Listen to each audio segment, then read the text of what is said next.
what? I know somebody. I know the bakery up fucking Rick knows him. Does Sir Rick know? Well, I found one who knows him.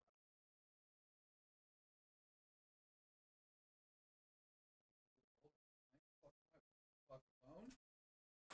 I didn't ask that question. Are you just making up questions for me? I don't even know do why. it. No, I wasn't even going to ask that question. Then you guys, my fucking teammates here. But yeah, keep calling him Mike. We won't correct you. You both fucking said, yeah, we heard you say it. Why wouldn't you correct me before it started? We in it together? And, oh, when I said it then, you're like, oh no, his name's Corey. What? Wasn't his name Corey earlier? It just turned into Corey. Metamorphosized.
mean, I don't think you guys are.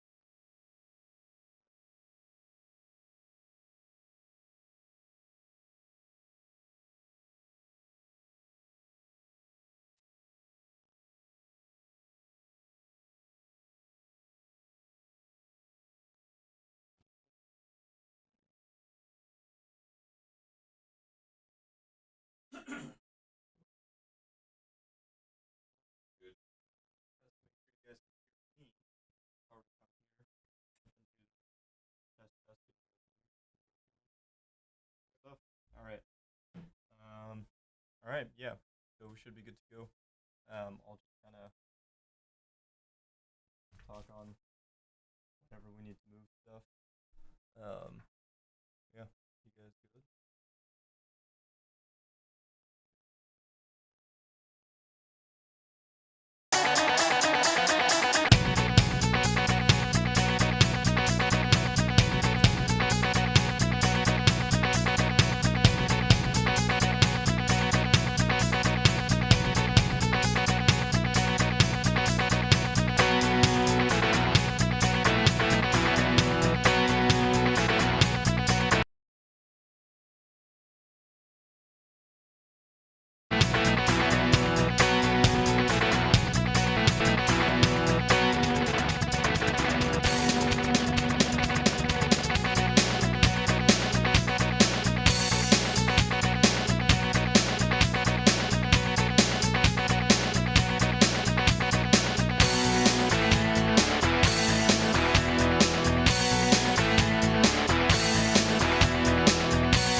Hey, good morning. Welcome to BCB Live.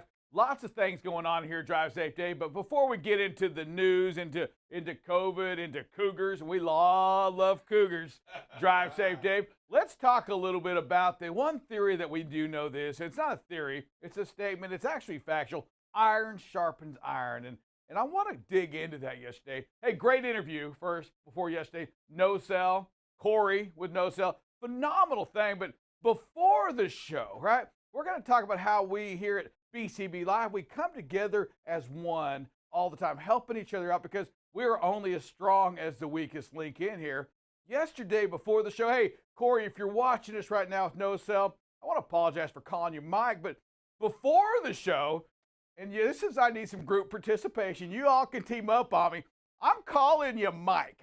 I'm saying, hey, Mike with No Cell, and everybody's, oh yeah, oh Mike, and oh yeah, oh Miguel going to be on the show. And then the show starts up, and I call Corey Mike. And then all of a sudden I'm getting these waves. No, it's Corey, idiot. And I'm saying, help my brother out. I know, you know what, and it's my fault.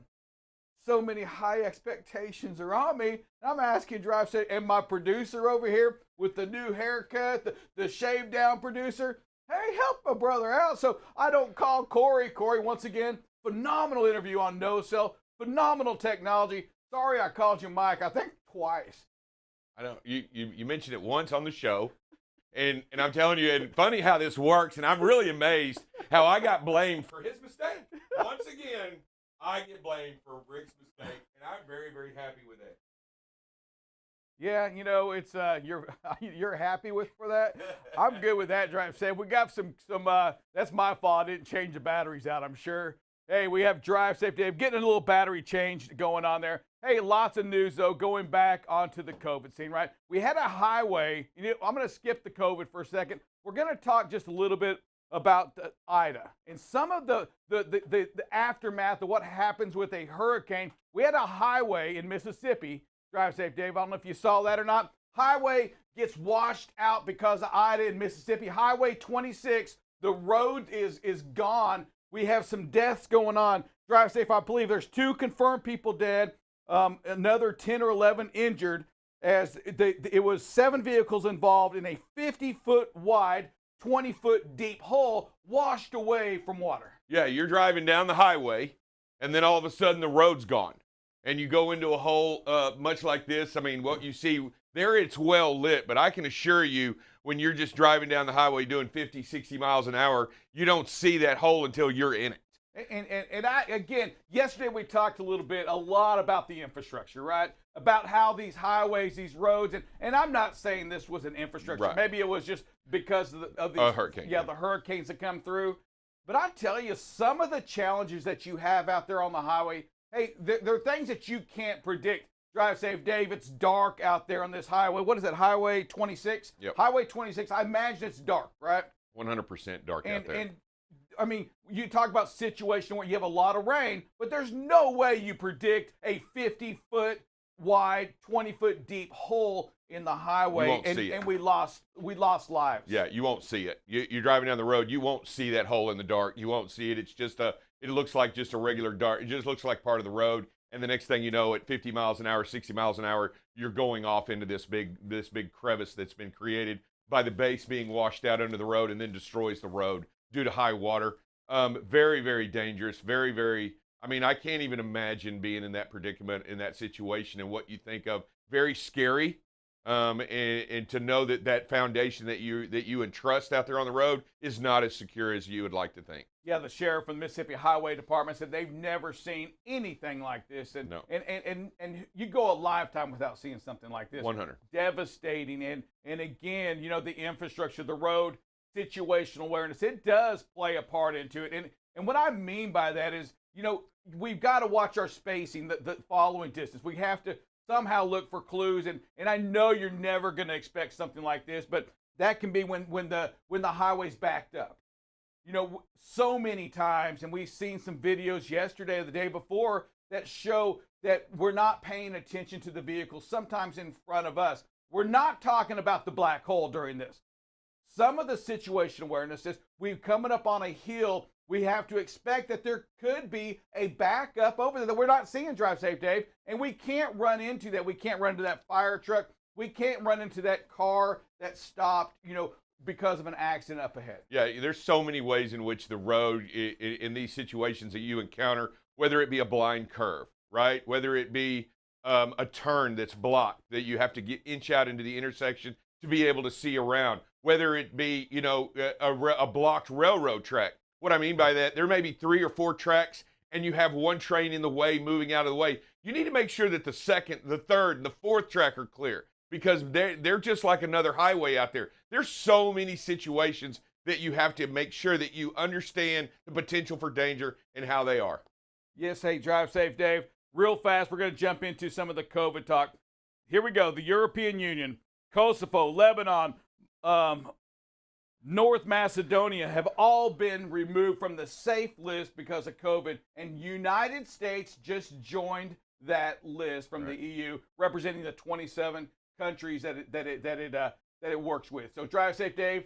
Thoughts on that? I mean, it's a COVID thing, right? They're recommending that, hey, no travel, watch the travel. Now, I will say this. Yes, it's restrictions on that. It's a recommendation is what it really is. It's not binding, though. No, so if you're going to go to Europe, right? Yeah, if you go to Europe, but each country is going to have its own set of regulations. Each country is going to have its own set of rules. So where you go and what you do and how you do it, they may impose greater sanctions, greater restrictions, and more like you might be quarantined for 14 days before you can move around, or there may be certain situations within that country, but each country and each of its own sovereign powers has a right to make sure its own is protected. So it's going to have its own rules. If you're planning travel to Europe, drive safe. If you're going there for the weekend, I don't know what happens on your side of 360. I know every now and then you hop in the plane and you go to weird places. If you're going over there to Europe, though, hey, check out the country you're going to before you go, because there are some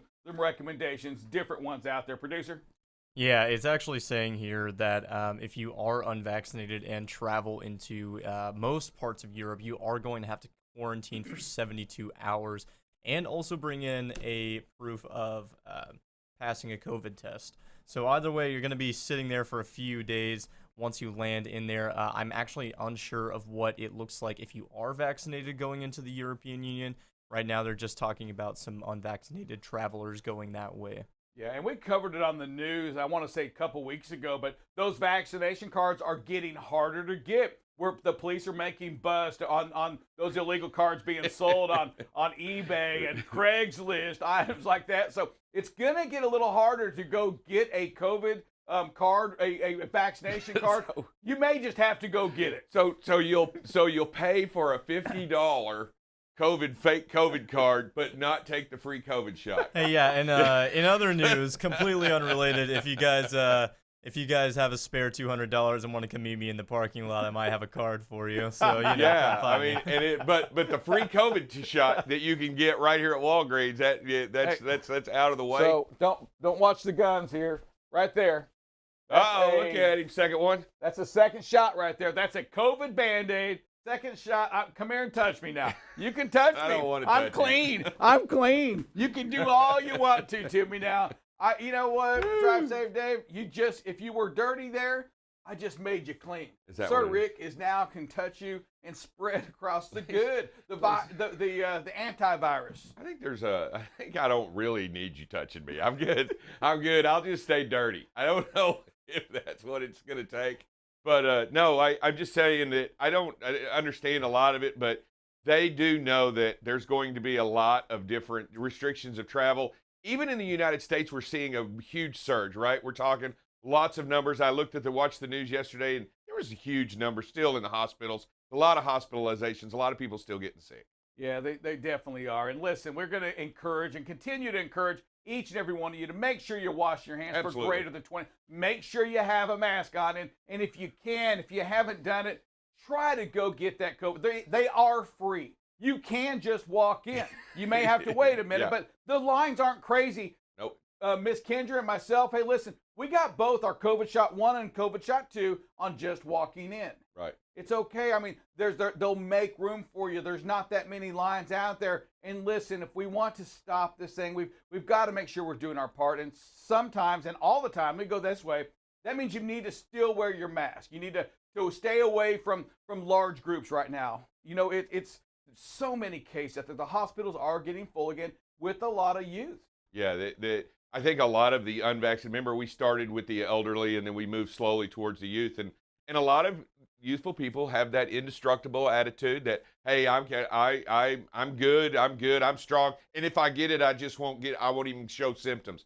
They're guessing, and now they're winding up in the hospital, and it's sad, and the expenses that are going on, and unfortunately, we all pay for that, right? Mm-hmm. We all pay that expense on the back half, and I think they're saying it's on the estimate of almost $40,000 a person that goes into the hospitals each and every time that there is a problem with COVID. And I just want you to know that it is now FDA approved and it is free and you can go get one. Now, I do want to make a quick little plea right here. Hey, listen, if you're out there, if you're driving right now, if you're a truck driver, listen to me on this right here, is don't go with this alone. I mean, what I'm trying to say is that, you know, we feel like we've got to go out there and make that delivery sometime. We got to get out of the house. We've got a job. We got a whole country counting on us, riding on these shoulders, and I get it. And y'all are the best work ethics, some of the best work ethics anywhere out there. You have them. But when you're feeling sick, right? When something's not right, and you know, just like I know, when something's not right with your body, you know when you're sick. You know when something's not going right. And what I'm asking you is to make sure that you call somebody, you check in. And that may mean you allow us, a dispatcher at your company, to call 911, to call an ambulance to get you checked.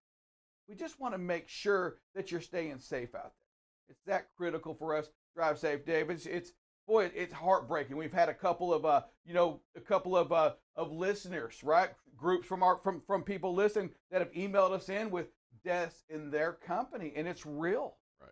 Truck drivers. It's real. It's still ongoing, and until we get a grapple of it, until we get a hold of it, until we strengthen it, we are not going. We've got to figure out a way to continue to make the effort. It's not time to slow down. It's not time to give up. It's still time to do all the things that you've done throughout the year. I think each of us have come to understand what we need to do to be safe, right? We all get it. And the problem is we got to continue to do it. We got to continue to work hard at it and wearing the mask and washing the hands and wearing the gloves and doing the things that you've been doing for over a year. You need to continue to do them. And you need to continue to make sure that you stay protected. And if you do get sick, like Rick said, see somebody, take a quick test. You know, you want to make sure that you're well and that you get seen and that you get taken care of right away. And that way you know not to infect somebody else, right? That way you know to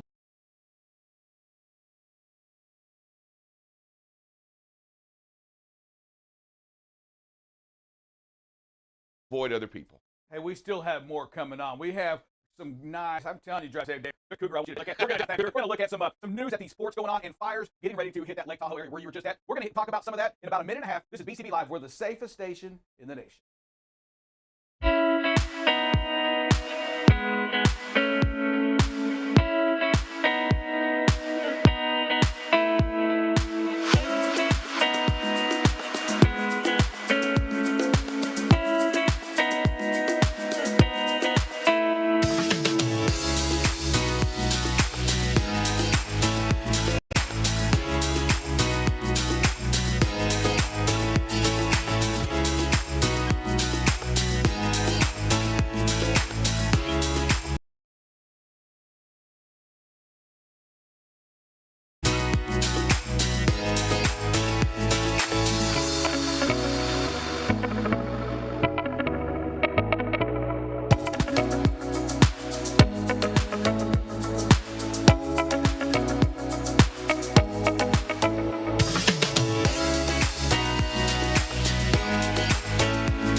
Hey, welcome back to BCB Live. We're the safest station in the nation, and we're here for you. Drive Safe Dave. Listen to me, brother.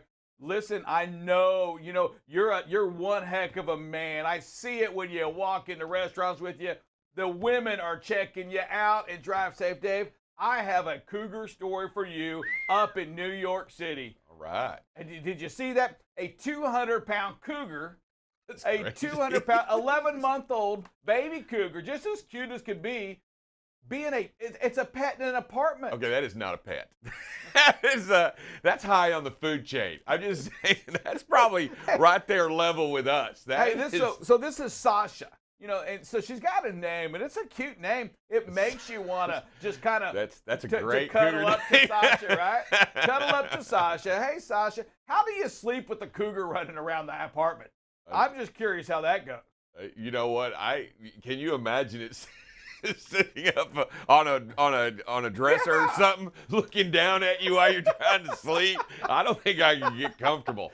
And cats are so strong. I mean, they can leap.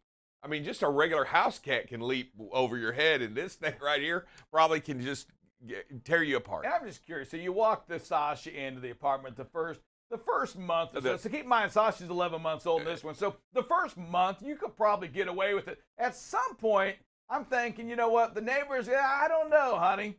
That cat seems a little big. That just doesn't look like a Siamese cat to me. What do you think? Yeah, when that thing cries out, I'm sure the neighbors are like, what the heck was that? Can you? And this isn't the first feline right up in New York. It was back in 2003. There was a lion, a 400-pound lion in Harlem, an apartment in Harlem. That's crazy. That person actually did time, right? Actually did time for being that. Oh, did they do some time? Oh, yeah, they actually did time for endangering everybody's life with a 400-pound lion. What about this? The cougar's not this measly 200-pound cougar's not under going to do anything? investigation, I think the story says. So they did say, you know, that, and it was the Parks and Wildlife, or the Humane Society said they felt bad in a way because that person, when they took that cougar, they really, I mean, they were crying, moaning, all that stuff. It was a bad scene on that. However, they just want to remind you, and I'm going to say this, you know, many of you have a pet policy, right, in your truck. You're allowed to bring your vehicle. Some of you have the kittens. Some of you have dogs. And all I'm going to say is, hey, no mountain lions. You know, you check with your company first. Make sure that cougars aren't allowed. If you got a baby elephant, it's not going to take long to outgrow that truck. If you're sitting there with that cute little alligator, and it's cute maybe when it's young. It's this long. Yeah, they're not even cute when they're that long. It doesn't hurt too bad when it bites you. Listen. Take a finger. That thing will do some damage. You're not going to hey, listen, alligator, quit biting the bed. You got to stop. You got to stop this. No mountain lions in the cab, right? That right there. Oh, my goodness. Can you imagine? I just can't imagine. I tell you what, you probably won't have a lot of break-ins to the truck if that's sitting in there. There you go. So tie it to the back or something like that. Still, you got to get in that truck. Hey, but you know, just some crazy things going on. Hey, drive safe, Dave. We're seeing some big moves right now from C.H. Robinson back into that transportation in these ports.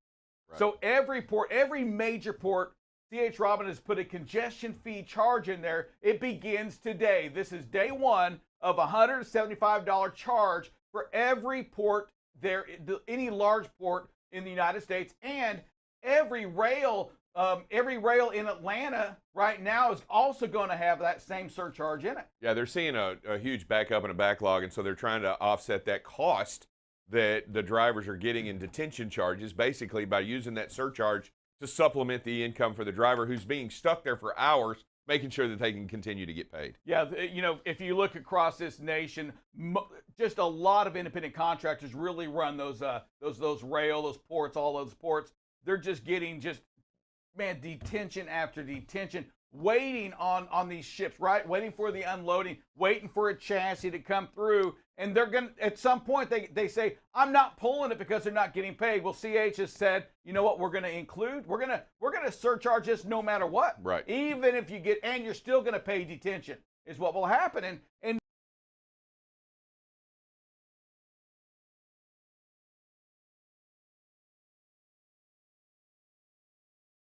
we're seeing items like this going across, you know, in our markets, in every kind of market. Detention drill. You know, if you're a shipper out there and you're watching this show, if you're a receiver and you're watching this show, I want to make sure you know that those costs when you don't unload a truck, a trailer, those are real costs. These drivers only have a certain amount of billable hours.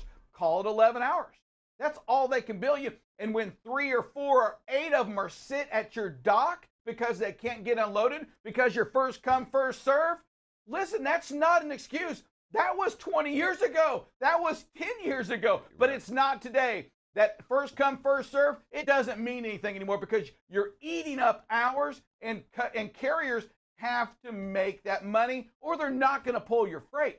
Yeah, and I think this all really came to true light, true emphasis when we went to the ELD, and we could actually, I mean, before it was different, right? Before the ELD, it was a little bit different. There was always a little time to get empty. It was tons different. Yeah, it was but now there's the time and the hours and the minutes and the seconds are tracked. Yes. And you can't cheat, you can't lie, you can't steal, and you can't move and rob Peter to pay Paul, and you can't move your hours around. It is already engaged. You've got to make sure, and these are real things that we have to deal with. And I think really a lot of the congestions that they're seeing at those ports, not only are the long lines out there at sea to get in, you got long lines of trucks trying to roll in and get offloaded and get their containers in and out as well. And you know what, producer, I'm going to ask you to do this while we're talking about this. Hey, pull up the port of L.A. and look at the lines getting inside the port. It won't take long. Just ask for images. Drive safe, Dave. You hit a great point. Getting into the port to get your container absolutely is brutal. Getting your container, getting out can be just as brutal. But those lines going inside, oh my God, it reminds me of a line just down the road here off 20 getting into Amazon.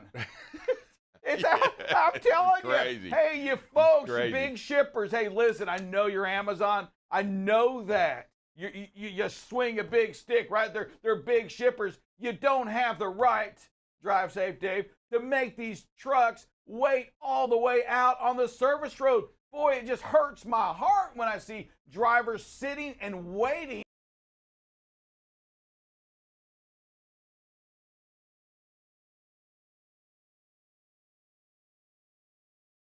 just to get inside the yard. Yeah, and you got to take into real consideration. You see shit, if they're delayed in port, their estimate time of delivery and dropping these containers is delayed. And so if I'm already in line trying to get there, I'm now creating and adding to the congestion because my container's not ready. So I got to get in and I got to wait. So now all of a sudden we have this backlog of trucks, backlog of people, and that's really where the problems begin, and that's where it ends, is that's why these surcharges are being incurred, is because they have to pay these guys to get in and out. They do. It's a real cost, right? It's a real cost to the truck driver, to the trucking company. It's real, and let me tell you something.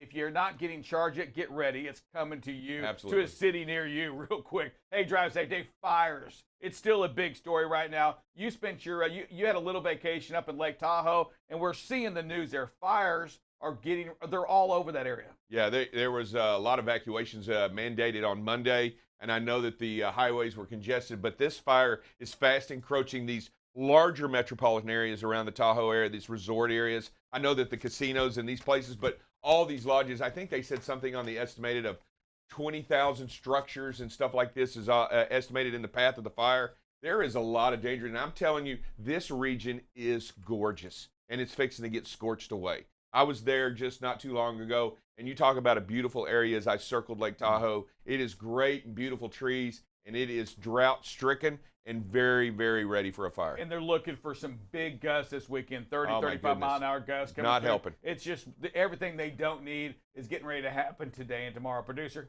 Yeah, and it's on top of that, it's already been pushed over by some strong winds. The Calder fire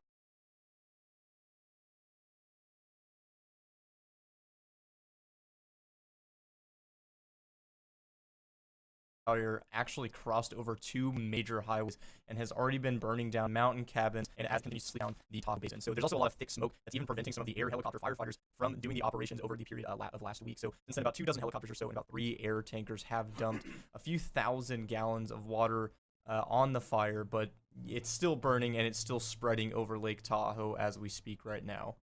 Yeah, they got, and our hearts go out to them, our prayers go out to them, and you know, you leave everything that you have behind to go evacuate and don't know what's going to happen to your home, just as much as they did in southern Louisiana. Yes, you know, and so there's a lot going on. You know, they're talking about it. It is so crazy. You look at the differences in California; they don't have any rain, and they're talking about 10 inches of rain in Pennsylvania today. So I mean, we're talking about a big sweep and a big broad crest of the two differences going on in the country. Amazing stuff going on. And hey, listen, we'll be right back with let's get ready for a little bit of safety. Get a little appetizer for Buckle Up Bob and that safety crew. This is BCB Live, and we are The safest station in the nation.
back to BCB Live. Let me turn my volume on. Hey, welcome back to BCB Live. Drive Safe Dave. We're getting ready for Buckle Up Bob, and that means talking a little bit of situational awareness. We're going to talk about following too close. Before we do any of that, where are we at with our streak? Our streaks are right now. We're at 106 preventable, and then we are at 0 days on Get Out and Look. So that means we had a backing accident somewhere yesterday. Hey, listen, we want to make sure we're getting out and looking. We got to make sure we're doing that. I don't know if we did that or we didn't do that, but one thing for certain, let's celebrate the 106. Those are a lot of miles every day that we're driving accident-free in some of this crazy weather we're having, right? Yeah. In the fires, in the water, the flooding that's going on, the water all over these roads, and you've got to make sure you're paying attention. We saw some videos this week of the roads with a lot of water on them, and Drive Safe Dave, when we see that, the first thing we do is we must recognize that situation we're in, right? And slow down. Yeah,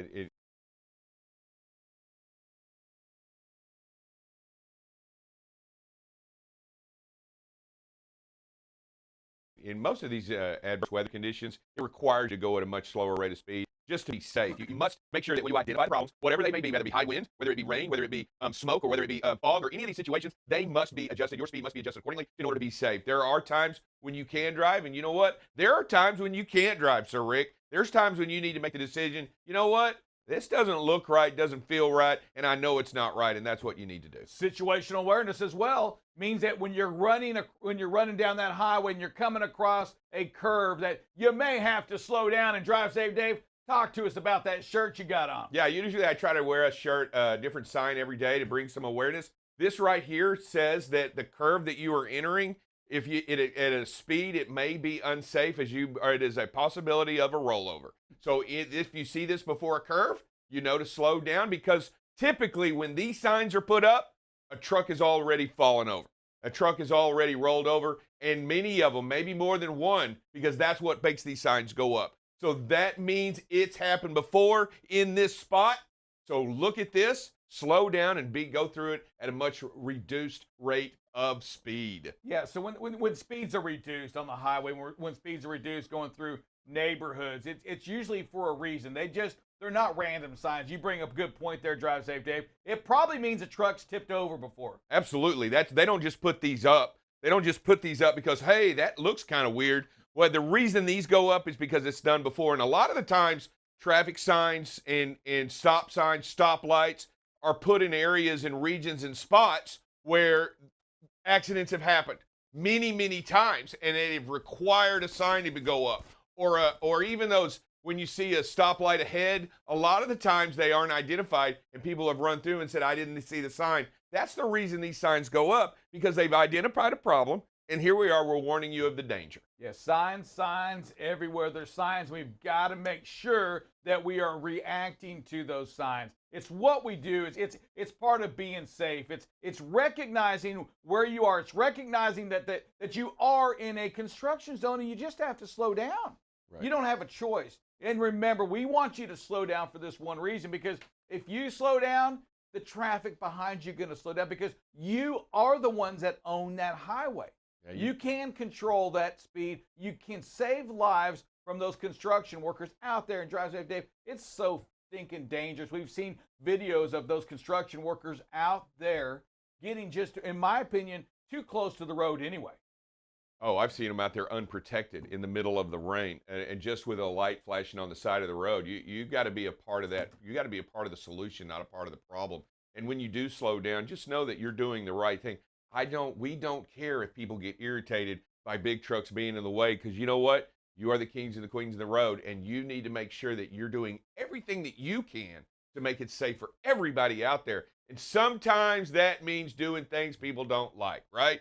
Sometimes that means being in the way of people trying to drive too fast. Sometimes that means helping people when they don't want to help themselves. Yes, sometimes that means letting somebody know that his name is Corey, not Mike. Hey, Drive Safe Dave, it is time for that phrase that pays. Can you give it to us? Absolutely. Don't drive careless. Practice situational awareness. One more time. Don't drive careless. Practice situational awareness. This is BCB Live. We are the safest station in the nation, and we will We will be right back.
Hey, good morning and welcome back. We got a little bit of weather going on again. Ida is now just a storm up here in the as you look at the radar up in Pennsylvania, Virginia, just dumping a lot of rain, but just nothing more than just a thunderstorm weather system right now. So again, not much else going on. We got a little rain back in the Arizona, Utah area. Our winds really died down. You can see 19, 28 in Atlanta, 29 Charlotte. So nothing that we're not used to. Drivers out there can just may have to slow down your speed 5 or 10 miles per hour just to kind of help, especially in the curves, as you've seen with Drive Safe Dave's shirt earlier. As we go through the afternoon, they do pick up a little bit. Again, you can see that here in Virginia Beach area, right along the coast in North Carolina and Virginia. Could see potential 40-mile-an-hour gusts. Usually they don't hit that high, but the potential is there. Conditions. You can see back here in California, again, some 17 right there in that Lake Tahoe area. So a little bit of wind, but not as bad as it could be, but they need all the help they can get in the form of some rain and light winds. Speaking of rain, let's see if they get any, and it doesn't look very good for them out there. So you can see as we go through the day, the Dakotas kind of right through the central part of the country. And then as Fred moves up in the New England state, or Ida moves up in the New England states, you know, they're going to get the rain. And then there's some chances, again, through the Midwest. One of the things that we do want to watch, and so far the models say it's not going to develop into or it's not going to hit the States, but you can see there's another huge system coming off of Africa. Already has some really strong winds. As you can see, 60-mile-an-hour wind gusts already. And if you watch this thing, it really gets big. There, it starts to blow up. So as you can see, it is expected to miss the U.S. It actually goes up into Canada as you put it out there. And you can see how big this thing gets and grows as the forecast. So right now, unless some kind of pattern changes, it's not expected to hit us. But you can see 131, so it's going to be a Category 3 hurricane out in the Atlantic. But let's just hope it stays on the models right now, and we don't get any, that doesn't come ashore to the U.S. as well. So again, we also have the traffic is pretty good in all the areas. You know, there's just some of the normal, same thing, northern Atlanta. Remember, we still have the zone down in Louisiana. They're still without power. They're expected that to be 2 to 3 weeks. I think the Saints are even looking at playing, not going to be able to go back and play football for the next couple of weeks. They're looking at all kinds of options playing elsewhere. So again, the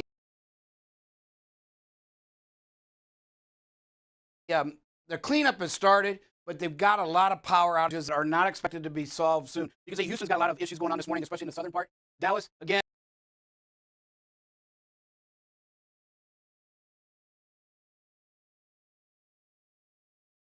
And a lot of stop-and-go traffic around the Metroplex. And there was issues in Indianapolis as well this morning. Indianapolis. There we go. So again, we had a couple of issues in Indianapolis this morning. Looks like they cleared up. It was worse this morning. And then Denver's good and Kansas City's good as well. So just really some of the normal stuff on the traffic.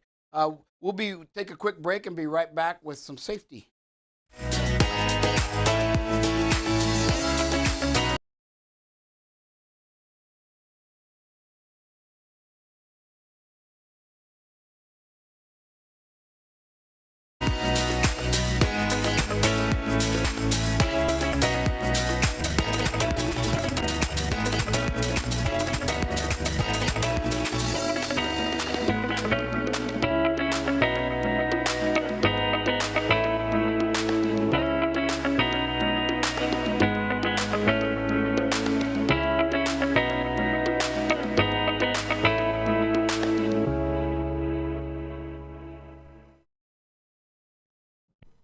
Hey, welcome back to BCB Live. We're the safest station in the nation. Buckle up, Bob. You talk about the Saints not being able to play football for maybe another couple of weeks. We'll try the Dallas Cowboys. It's been 22 years since we played football. Good point. Yes. Or baseball in this state. Almost rans. Also, a lot of also rans, a lot of fourth place finishes. Not even in the winning circle. Fourth place finishes in a 4-team league. Yeah. So football is right around. We open up against Tampa Bay Yeah. next Thursday. Drive safe, Dave. Can we get an early prediction? Tampa Bay's favored by Can we 8 get points. your early prediction, sir? Come on, yeah, don't tell me you're going Tampa Bay. No, I'm That's not breaking news. I'm here to tell you something. Cowboys win it by 11 points. There you go. That's what I'm talking about. Breaking news.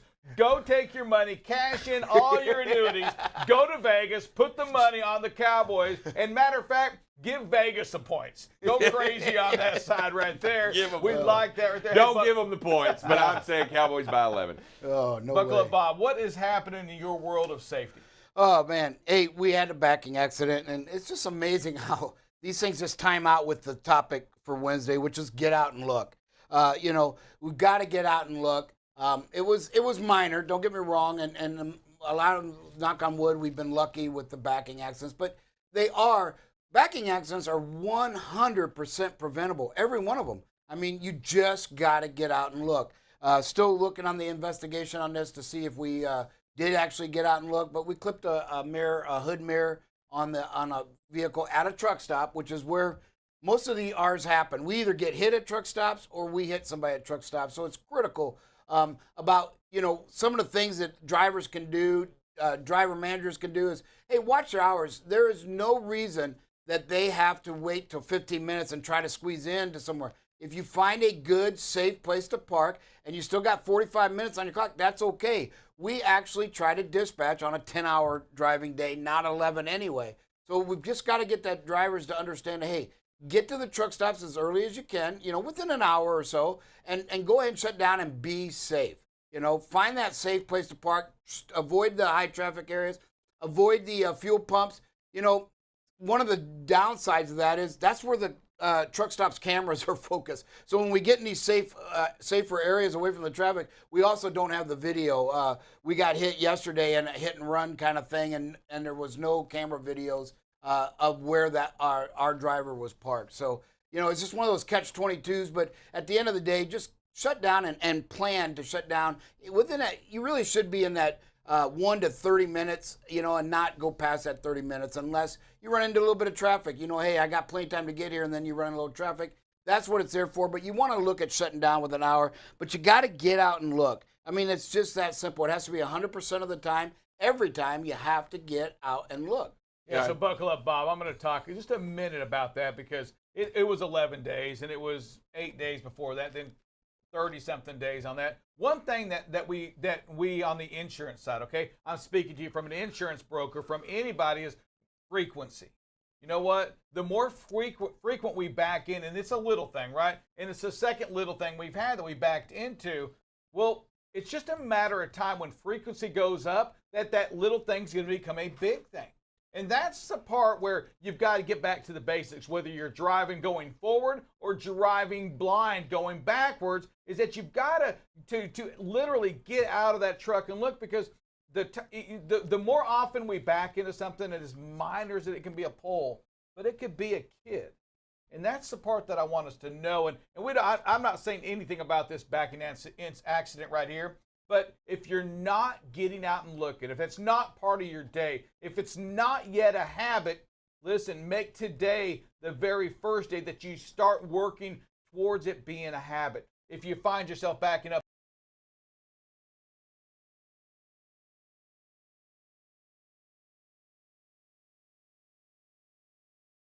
buckle up, Bob, and you did it out and look, at least feel guilty about it, right? I mean, we want you to get out. If you feel guilty about it, then maybe you'll stop and get out and look.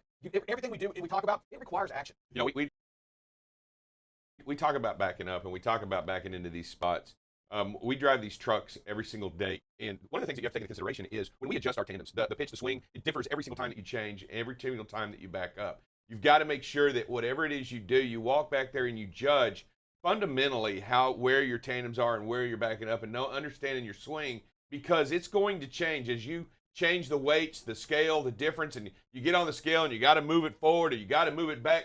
That has everything to do with how you approach and you back into a spot. And what you have to do is make sure that you understand what you're doing. And the best way to understand, it doesn't matter if you have 1 minute left or if you have 10 minutes left or if you have 30 minutes left, you still got to get out. You still got to walk back there and you still got to back up. Because I will tell you this, that if you're not moving, you're not killing your drive time. So if you're stopped and you go back there and you do that, you're not hurting your drive time at all. You're doing that on-duty time back there, walking around doing what you need to do. So you're not hurting that at all. So just make sure that you go back there, take a look at what's going on before you back up. Yeah, terrific points. And again, I kind of lost where I was going to go with that, but the frequency. Statistics have shown, again, there's always exception to rules, folks, but they're very minuscule, if you will.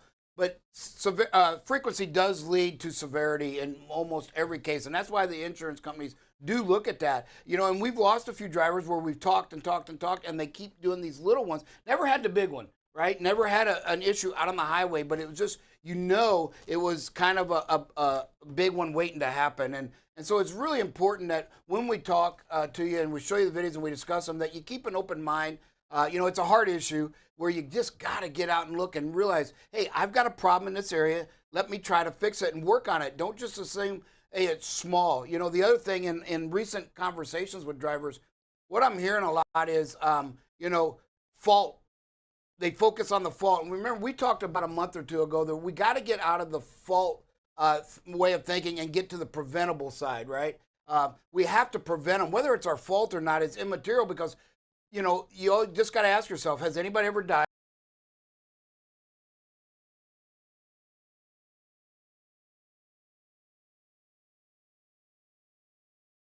from an accident that wasn't their fault? And the answer is yes. And that's what it's all about, is protecting. So you have to prevent the accident at all costs. Then you worry about fault. Yes, sir. Hey, Bob, how about some videos, buddy? Yes, sir. We got some videos, some pretty good ones from the driver's standpoint. Here again, great job. Somebody comes into our lane, or this driver's lane, and this was a hard break, and they're not all bad, folks. Look at that. Great job.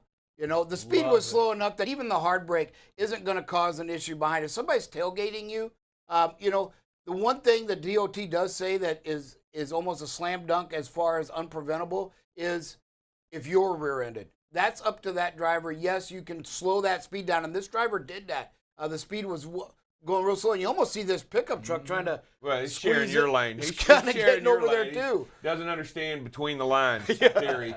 So great job by this driver. Again, watch this. Oh, my God. Where, the four-wheelers out in the intersection, the light was red. Great job again by this driver, staying in the lane, and just, man, that was, what I love about this video, folks, when we tell you you've got to slow down at intersections, to be prepared to stop. Think of the other direction if somebody pulls out and that truck can't stop. If that's a big truck, it's not stopping. No. And that goes to our conversation yesterday with No Cell. We don't know what's going on in this truck, right? No. But there's definitely some distraction going on. He doesn't see, or she driving that Penske truck They don't see the stoplight. They don't see the car, that van that's sitting there parked. They're not looking at that. They're somewhere there's some distraction going on. Mhm. There's big time distraction going on, and this is almost a bad thing. This is lucky there was nobody in the left turn lane there, because then there is an accident, because this driver's in the right, the center's gone, and this Penske, we talk about luck, where you want to not rely on luck. Your luck will run out at some point, everybody, if that's how you drive. And this one here was just lucky nobody was there in that left lane, or they would have been hit. And again, it's the intersections. We can't stress enough how dangerous these intersections are. But great job by this driver. Situation awareness really coming to a stop. Stale green light, again, great job slowing down. Right? And look at everybody passing this driver. And yet they still got through there just fine. And that's the thing. Preparing to stop. And if it stays green, great. You still get through it. But if it would have changed, this driver would have been able to save lives and not cost anybody or put anybody's in jeopardy and stop. Yeah, so if you're new to BCB Live, you've never watched it before, and you're probably saying, "What's the big deal? Y'all are celebrating somebody running a green light? I do it all the time. It's really not that big of a deal." What we are seeing here is a driver that saw a green light that could possibly be a stale one, possibly hit that emergency key button. And we are walking through that driver's mind. That driver right now is going slow. Look at everybody pulling away. He is prepared to stop if that light turns yellow. And it doesn't turn yellow, and he keeps going.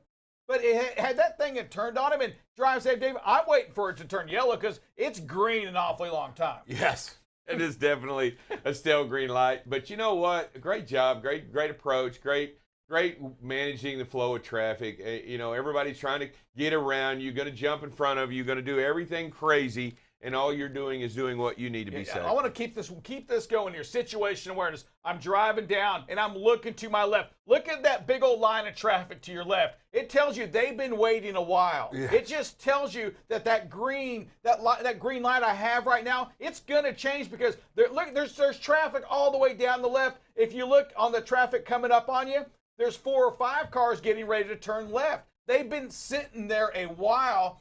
This driver did a phenomenal job of getting prepared to stop. Yeah, and a lot of you brought a great point on the opposite direction. A lot of times, before these cars pass, a lot of times when you've got that big gap, they may have a flashing yellow and can turn, and then they're going to turn in front of that traffic as well. But again, situational awareness. You're right. The lines are backed up. They've been sitting there a while. Some people get really impatient when they've been sitting there. And this last one, nobody ever wants this, but this is why you have to manage your speed and space, right? The speed has to come down. Obviously, it's wet. Roads are wet, and that trailer looks like, I can't tell if that was a double or if it was cut in half by that pole, because it looks almost too long to be cut in half, but I just couldn't quite tell. But you can see, you can't predict when or where bad things are going to happen, and there's a pool that just doesn't allow anything to survive out of that. But just a horrible, horrible accident, and that's what we talk about all the time. You've got to manage your speed and space and be able to stop so you don't lose that control. Boy, that was a crazy video there, that last one. Yeah. I couldn't quite tell what was going on. If that was a double either. No, it was a 53-foot trailer. It was. It just had been crumpled, and it lost its shape and its form because the driver unhooked and took off. Said, "I'm out of here. This is not a good situation." Yeah. I'm going to disconnect and pull out. I'm not sure if it wasn't jackknifed over to the right and hidden by the trailer. Like I said, but the trailer had lost its complete. Boy, how they missed that pole, right? I think it went up the ramp and then fell down onto the pole, like leaned back over to the left. Oh no, I thought it went the other way. No, I looked like a. So just some great videos there, some great situations, right? That we see the rain slow down, a green light that's been green a long time, traffic backed up on all other sides, slow down. You may still make the light, that's a good thing, but you're setting yourself up for success if it does turn yellow. Hey, producer, what do you got for us? Yeah, we got Bill Criddle on the line, sir. What do you got for us? Morning, Bill. Yeah, We had you for a second, Bill. What do you got for us? I passed that trailer yesterday coming into Atlanta. That was a 53-foot trailer. Wow. And they had a track hoe digging the load out and loading it on garbage bins. And it was terrible. It looked like he had been maybe going too fast, and somebody stopped in front of him, and he went up in between the poles there. Ditched it. Man, well, thank you. Hey, thank you very much for the commentary on that. And listen, if you're driving in that rain, you just have to slow down. Right? I mean, going to the rights can't be that answer. The answer has to be that, you know what, I have to slow down so much because I can't stop the way I would if it was dry. We have to just be ready for that. And if you're in traffic, and here we go, we heard a magic word there, Atlanta. Traffic galore. We have seen Atlanta all the time. God. It's on Buckle Up Bob's. You know what, Bob? You can pull that map up all day on Atlanta, and it's going to be black. Yes. It's traffic. If you're coming in from Marietta going into Atlanta, you're stop and go all the way every single day. It doesn't matter.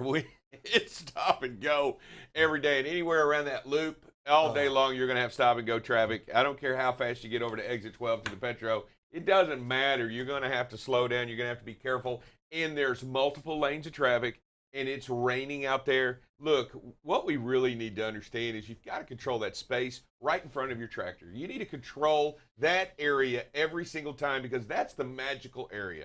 That's the space there that you need to control no matter what's going on, whenever. If somebody gets in that magical space, back off. But that's your stop space. That is your absolute primary space to control every single time you're out there on the road. Yeah, and again, we had a video the other day too, and it's just one of those things where you have to realize your weaknesses and understand you and say, hey, our thought is we can do more than we physically can. And so when you think we see a lot in these videos where the speed was slow, 8 to 10 miles under the speed limit, yet there's still a close call. And I can't stress enough that statistics, the videos, and all the data we get shows that whatever you think is a safe speed, you need to slow it down by another 5 to 10, and you're probably going to be closer to where you actually can stop in those cases. Because you see all those close calls, and it just takes another 5 miles per hour or more to be able to stop.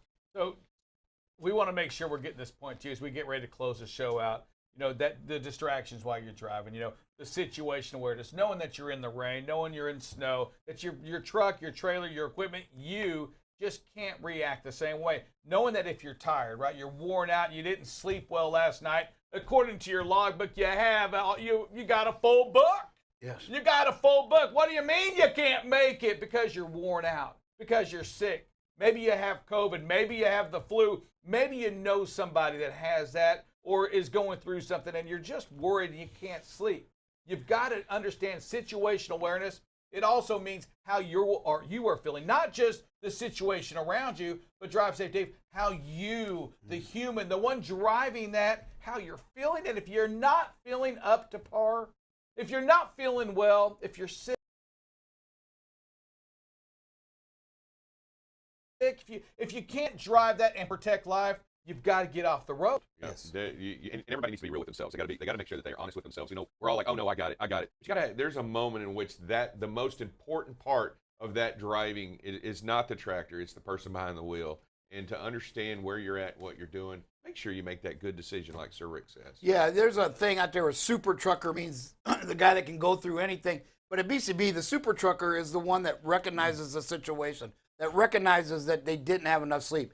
There's many nights where go to bed at 8 o'clock, 9 hours later, I only got 2 or 3 of that 9 hours. It was not a good night rest. So the same thing happens to these drivers. They're sleeping in a bunk. That can't be easy to do for some people. And so you're just not getting that quality sleep. But you got to know that that's the super trucker that makes some good decisions that protects life. Yeah, if you're driving for a company right now,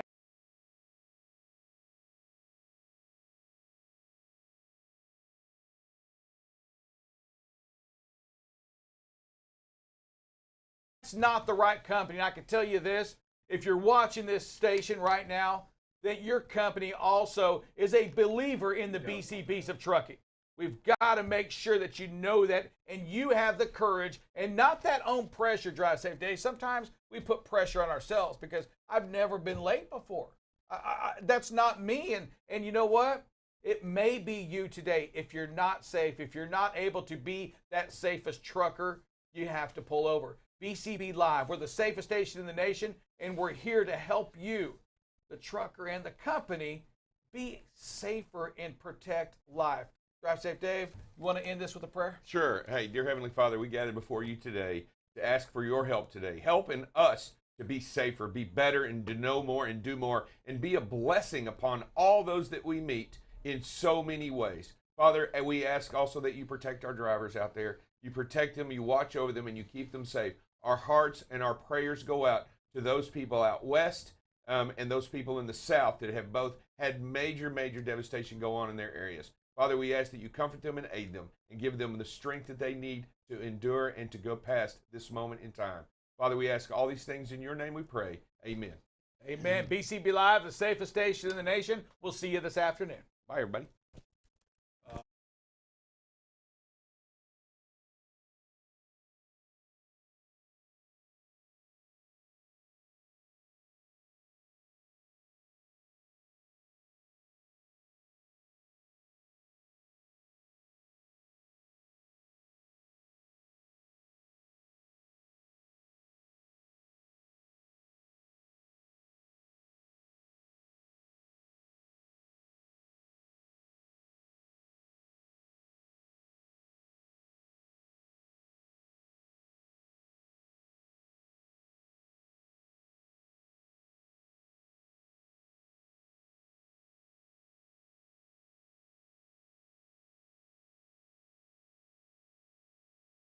Happy Tuesday. Welcome to BCB Live. We're the safest station in the nation. Drive safe, Dave. Ida hit over the weekend. A lot of, we're still hitting over 900,000 people without power in that Louisiana, in that New Orleans area primarily. Yeah, they from the weather yesterday and from the news yesterday that I saw in all reports, it looks like that power is going to be out well into a week. They had major powers go down and even fell into the Mississippi River. So they're not looking to be able to restore power. Minimum 4 days, they said, just to assess the damage, but may well go on into a week. They were talking about how hospitals have generator power and have fuel and everything necessary to get things done. But right now, it looks like it's going to be at least a week before they're able to restore power to most people. Yeah, Jefferson Parish, think about that.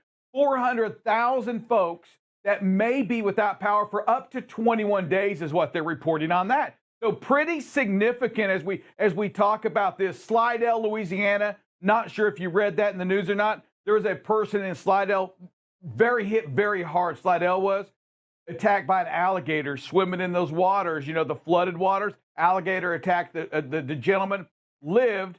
But drive safe, Dave, those are just some of the dangers that happen when these floods, especially down there in that south where there are alligators, right? Yeah. So you see these people walking in waters, right? Moving between cars, trying to rescue. And now you got to worry about alligators and snakes in the swamp because the swamp's flooded. Oh, it's a swamp, too. We've seen those shows, right? I mean, we've watched them on TV, the alligator hunters. Those, I'm out. I'm out. That's what I think about when I see them walking. It's different here, in Texas and Dallas. If your streets flood, you're walking. You're not getting attacked by anything. There, it's a whole different animal, and it's for real though. And listen, our hearts go out to you out there, and boy, we got to find ways that FEMA. We're still a little way. We have to go in and get the power going. FEMA is going to step in at some point. They've already stepped in. Let's face it, but the truckloads of water, the truckloads of food are eventually going to start hitting as we kind of figure out what's going on. Right? Yeah, What are the next steps? From what I understood yesterday, not all the roads are even clear yet. They still have roads well underwater. They still have roads well deep, but they can't even get some of the supplies and some of the trucks in just yet until they get the roads and debris. There's still a lot going on. I know that emergency service personnel were out yesterday cutting trees, clearing roadways, but I don't even think the roadways are open yet. Yeah, America's longest war, drive safe, comes to an end.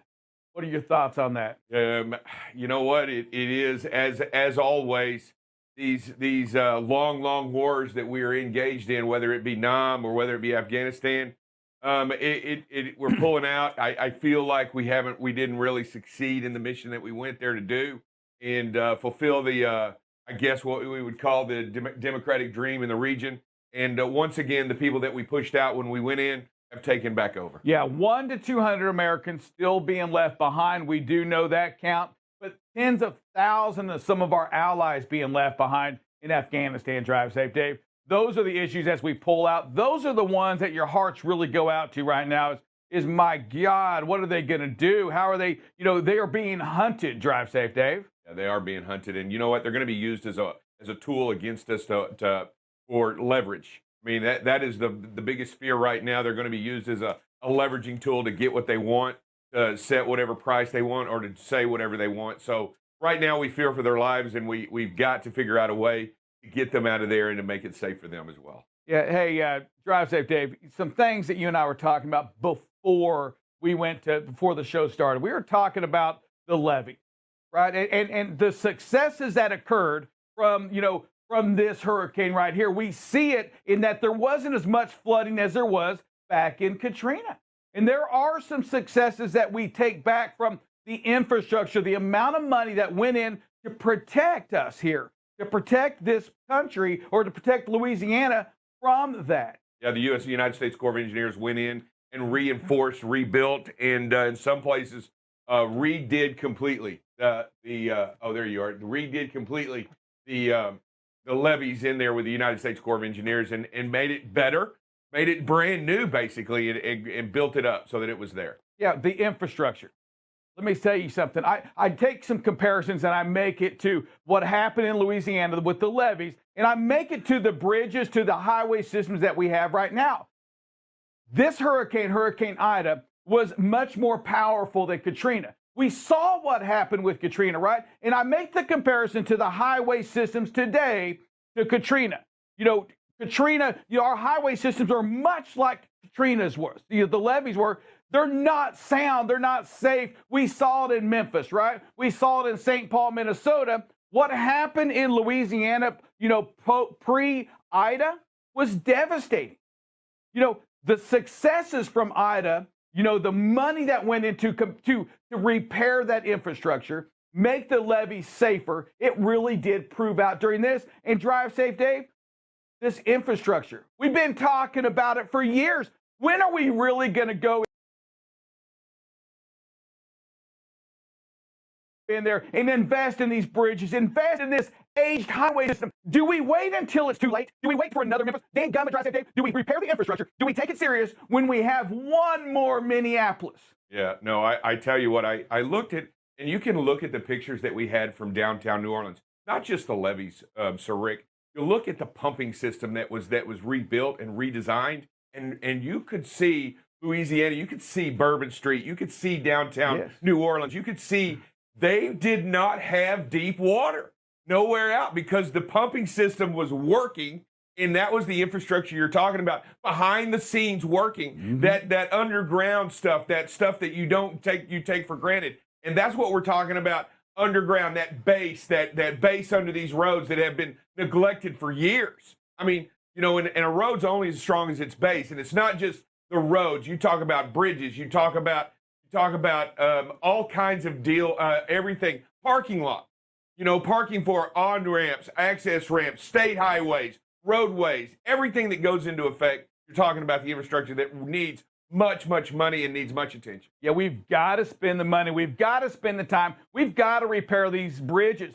And everybody wants to talk about platooning, getting more trucks on the highway. And let's face it, if in fact we deal with these autonomous trucks, there's going to be more trucks on the road. Why is that? Well, because there's a driver shortage right now. So if you believe there's a driver shortage and you fill it up with autonomous vehicles, hey, guess what? There should be, in theory, more trucks on the road. How can these bridges handle more trucks on the road when we're seeing an aged infrastructure, an aged bridging system?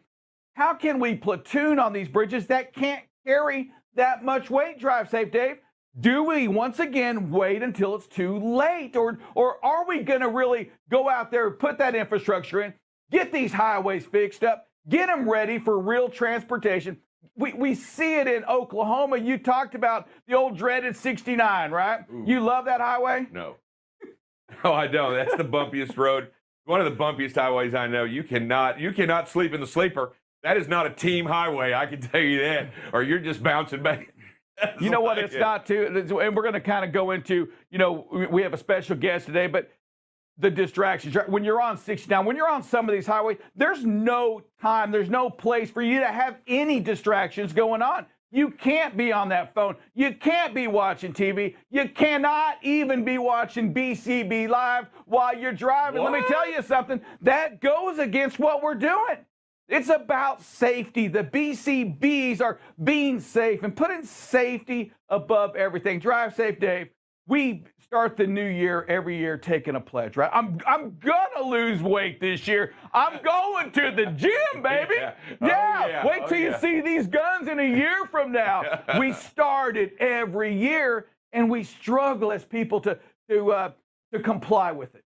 Yeah, the commitment to continue on and to make that life-changing event. I'll tell you, it's hard, and it's not just that, but there are many things that I believe that we need to do, and we need to make some commitment. And I'll tell you, our commitment to safety, I think our pledge has gone on in solid here, and the commitment to safety. And there's so many ways to do that, isn't there? Drive safe, there really is. And there's a lot of commitment places, pledging companies out there that we need to get behind as well as BCB Live. Listen to me.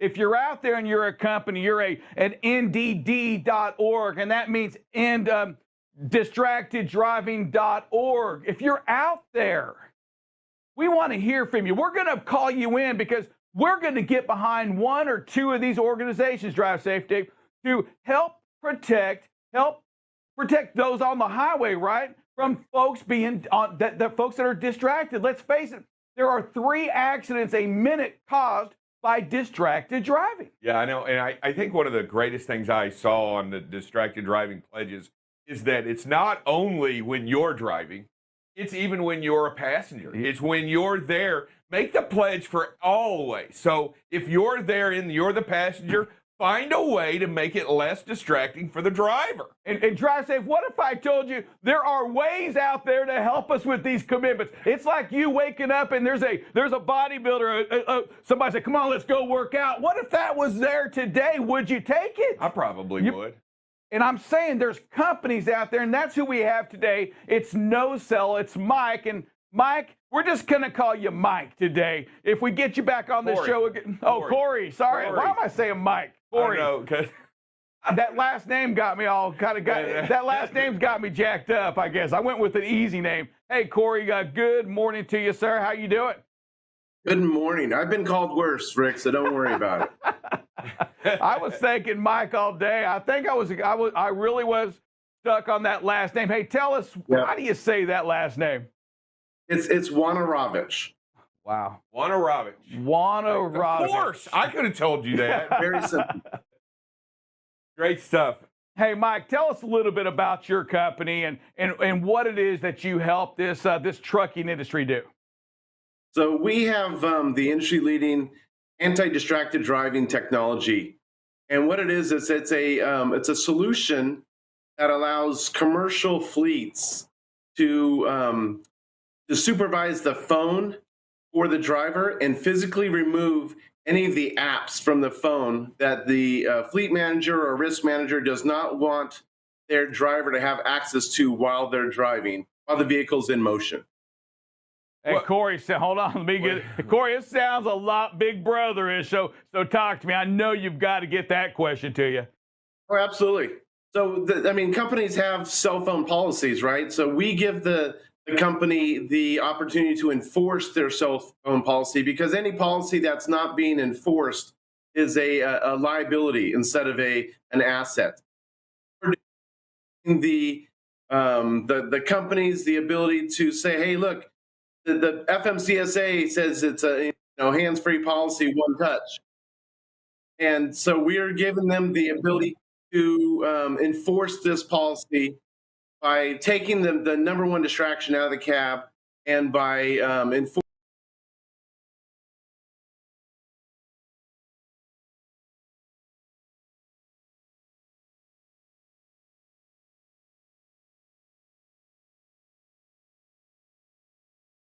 that you can take that number one distraction out of the vehicle while they're driving. So we want every single driver to get to their destination and home safe every single night, without the distraction of the phone that gets in so many people in trouble. Hey, so tell me this. So how is that working? I mean, how are you when the drivers are driving? I'm assuming it's speed related, right? If they're driving over X amount miles per hour, it then erases the apps or the ability to use those apps. How does that work? So the app goes into policy when the driver achieves the speed that the fleet manager deems necessary. So at 3 miles, 4 miles an hour, the phone goes into policy and physically removes the apps. Maybe the fleet manager, this is great, you can whitelist whatever apps. So maybe the fleet manager says, you can use Google Maps, but I don't want you using Netflix and Facebook and all these other apps at the time that you're moving. So as soon as the vehicle gets going forward, in the phone, just like that, the apps are physically removed from the phone so the driver cannot access those apps whatsoever. If the driver picks up the phone, we don't want any DOT violations. We don't want that $11,000 fine or whatever it is now. We want to make sure that the drivers focus on the road and getting that next load to the next spot instead of worrying about the post or any of the buzzes, beeps, or dings that comes with having the phone on full blast the entire time. I have a great question for you. That the way the drivers that you've put in these fleets that you've gone to and the success that you had, what kind of feedback have you gotten from the actual people that actually use the device? The drivers that are getting restricted while they use the device. What kind of feedback are you getting?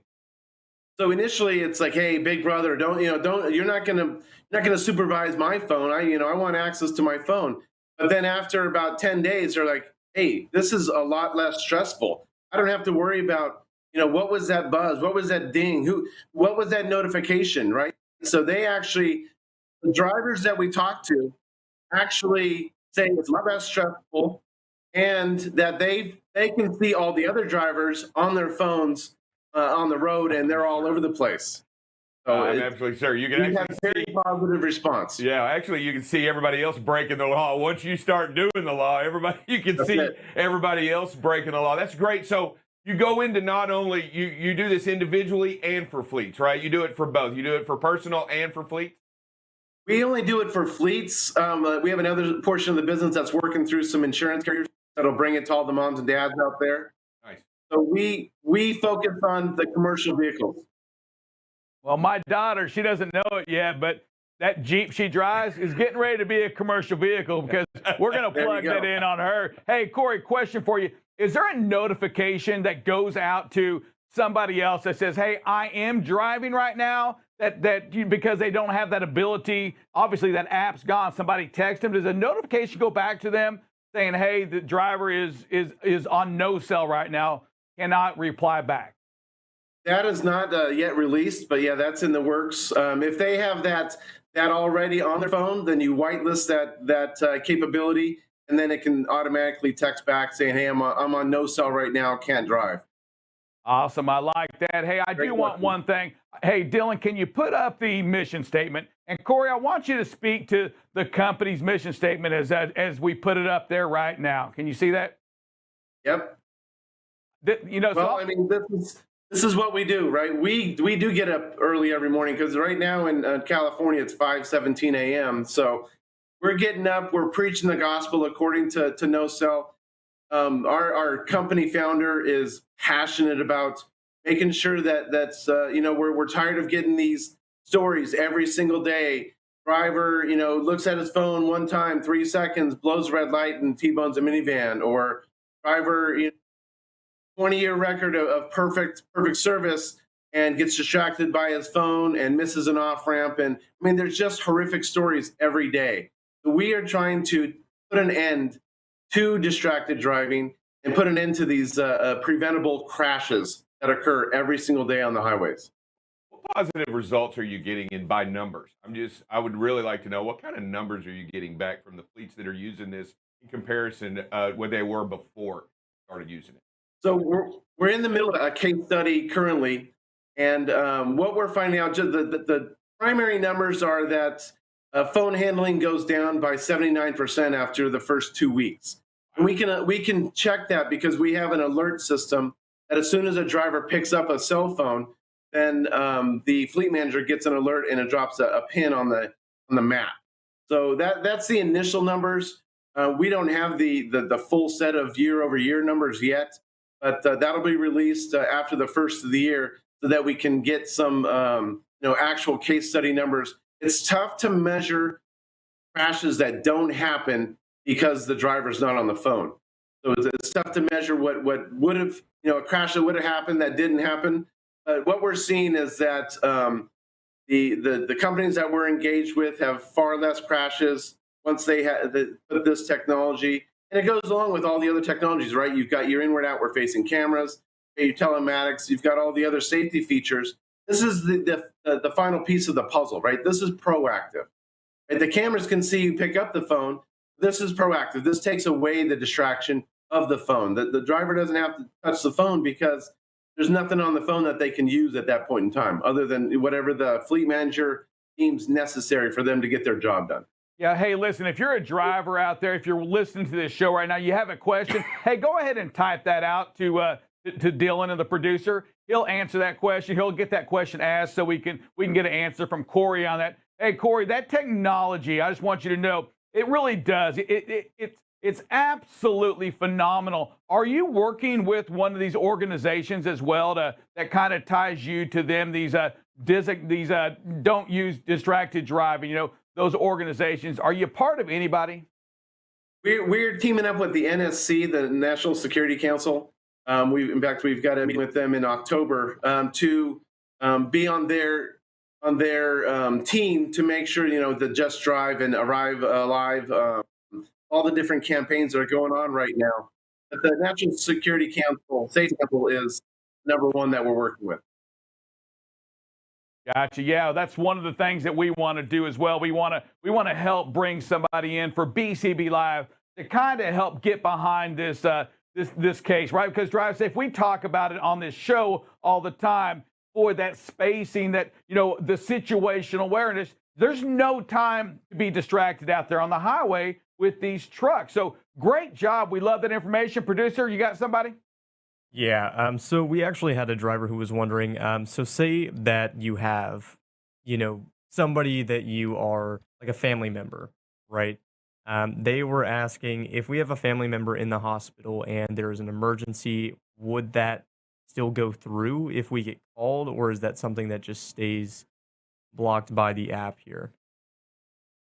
No, it's a very flexible app. So if you don't block the phone, the drivers can still, like the FMCSA, right? They can still receive phone calls via Bluetooth or their headset, either steering wheel controls or the headset. So they don't. If you don't want your drivers to not be able to receive calls, then they can still receive calls. It's completely up to the fleet manager, whatever your policy is. We don't make any policies for the companies. We allow the companies to enforce the policies that they already have in place. So if their policy is, you can receive calls, then you can still receive that phone call. So they don't miss anything. Also, there's always an emergency button on the splash screen. If you're on an Android device and you need to make an emergency phone call, 911 or wherever you're at, there's always an emergency button available to the driver at all times. Yeah, so some music ones. We all listen to Pandora. The mapping. You say those are all available. If we lift. What we're trying to take away is the ability to swipe right? I mean, we don't need you swiping right while you're driving down the highway. Or running Netflix or watching YouTube, right? We're taking some of the things going on while you're behind the wheel running down the road that really takes those moments of focus and are really dangerous. Not that call that you can get in that hands-free device, but really that texting. You shouldn't be texting, right? You shouldn't actually never be texting. Never. And to me, that's the argument, right? If you're out there right now, you're complaining about Big Brother. They don't need it. But if you're not using it, what difference does it make anyway? That's the way I look at it. If you're not playing the video games, you're not playing the poker games while you're driving, well, what difference does it make? All it's really doing is helping you make that commitment, that pledge that you signed that says, I'm not going to do it. I'm not going to use my phone for anything else. drive safety, that's what it's doing. It's what we were talking about. It's that help that says, you know what, I'm going to help you not break your promise, that pledge you made to not drive, distracted. You know, Corey, That's exactly it. I look at it like this in a great way. You know, we don't put our seatbelts on because we want to be in an accident. We put them on as a preventive measure, so in case something bad happens. And I look at this as also as a preventive measure. This is to help keep us from getting into an accident. It's not there to hinder us or keep us from getting up or doing anything, but it is there to help us make better decisions, right? It's just a little bit better way to make great decisions while you're out there and not being distracted. Yeah, I mean, on average, people check their phone 88 times an hour, right? I mean, that's at the bare minimum. So what we're doing is we're protecting the driver from themselves, basically, their habits that they've formed, or any driver, any commercial driver that has, the phone is addictive, right? You hear that buzz, ding, or beep, man. You want to see who sent what or who liked what or whatever. So you want to make sure that we're protecting the driver from themselves and from this addiction of the cell phone. Hey, Corey, we have one more question, and then we have about 2 minutes in total. Hey, producer, who do we have? So we actually had a typed out question here. So have you guys had issues with drivers finding a way around the whitelist system, and has that been a problem in the past? I love that question. So it's bulletproof, right? So if a driver adds an app after the phone's already been put in the system, the app goes into the default off setting, and the fleet manager would have to whitelist that app. Wow. So there's no way to get around it as far as getting to an app. If the driver turns off Bluetooth to try and get away from it, or if they kill the app, the fleet admin gets an alert, and then the app is turned back on again by the phone, and the Bluetooth is turned on by the phone again. So it's pretty bulletproof, although we know that it's a cat and mouse game, so we have to continue to develop and make sure that the system up to date. Yes, we can find, and we do know that, jailbreak the phone. Jailbreak the phone. Hey, but we love what you're doing. Hey, you got about a minute, Corey. Is there anything you want to leave us with before we have to end the conversation here? Our truck drivers and the commercial vehicles are the lifeblood of the United States, of the world, basically.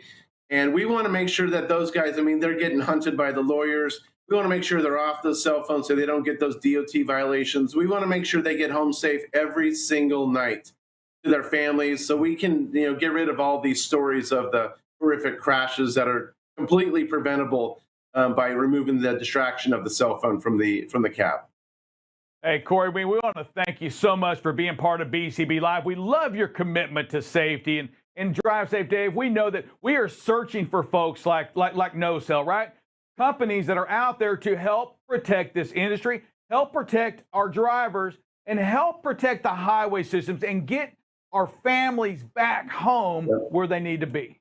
Yeah, we appreciate we appreciate the endeavor. We appreciate the business, and you know what? We hope that it grows, and we hope that spreads across the country. Not only your technology, but all kind of technology that helps to keep everybody safe.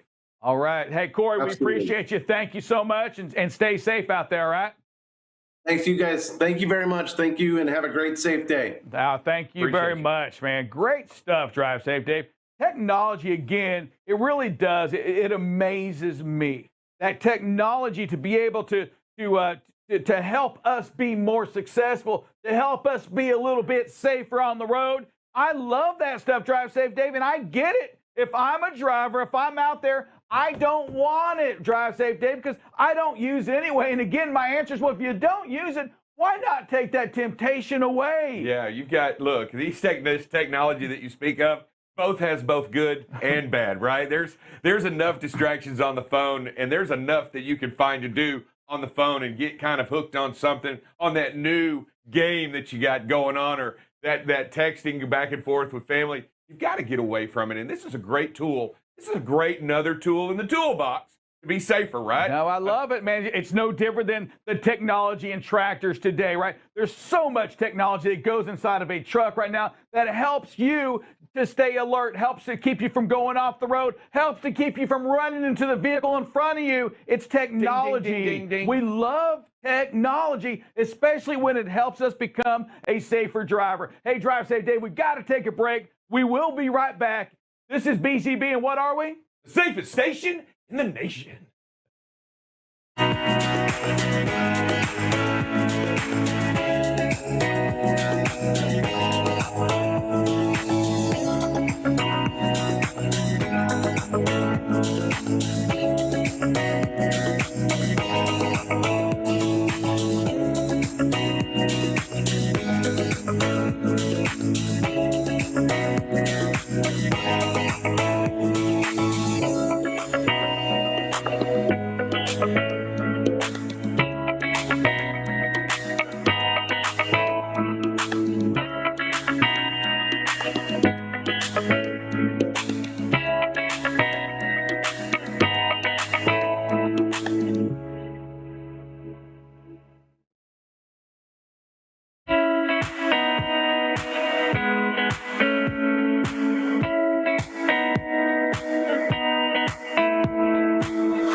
And welcome back to BCB Live. Hey, Mike.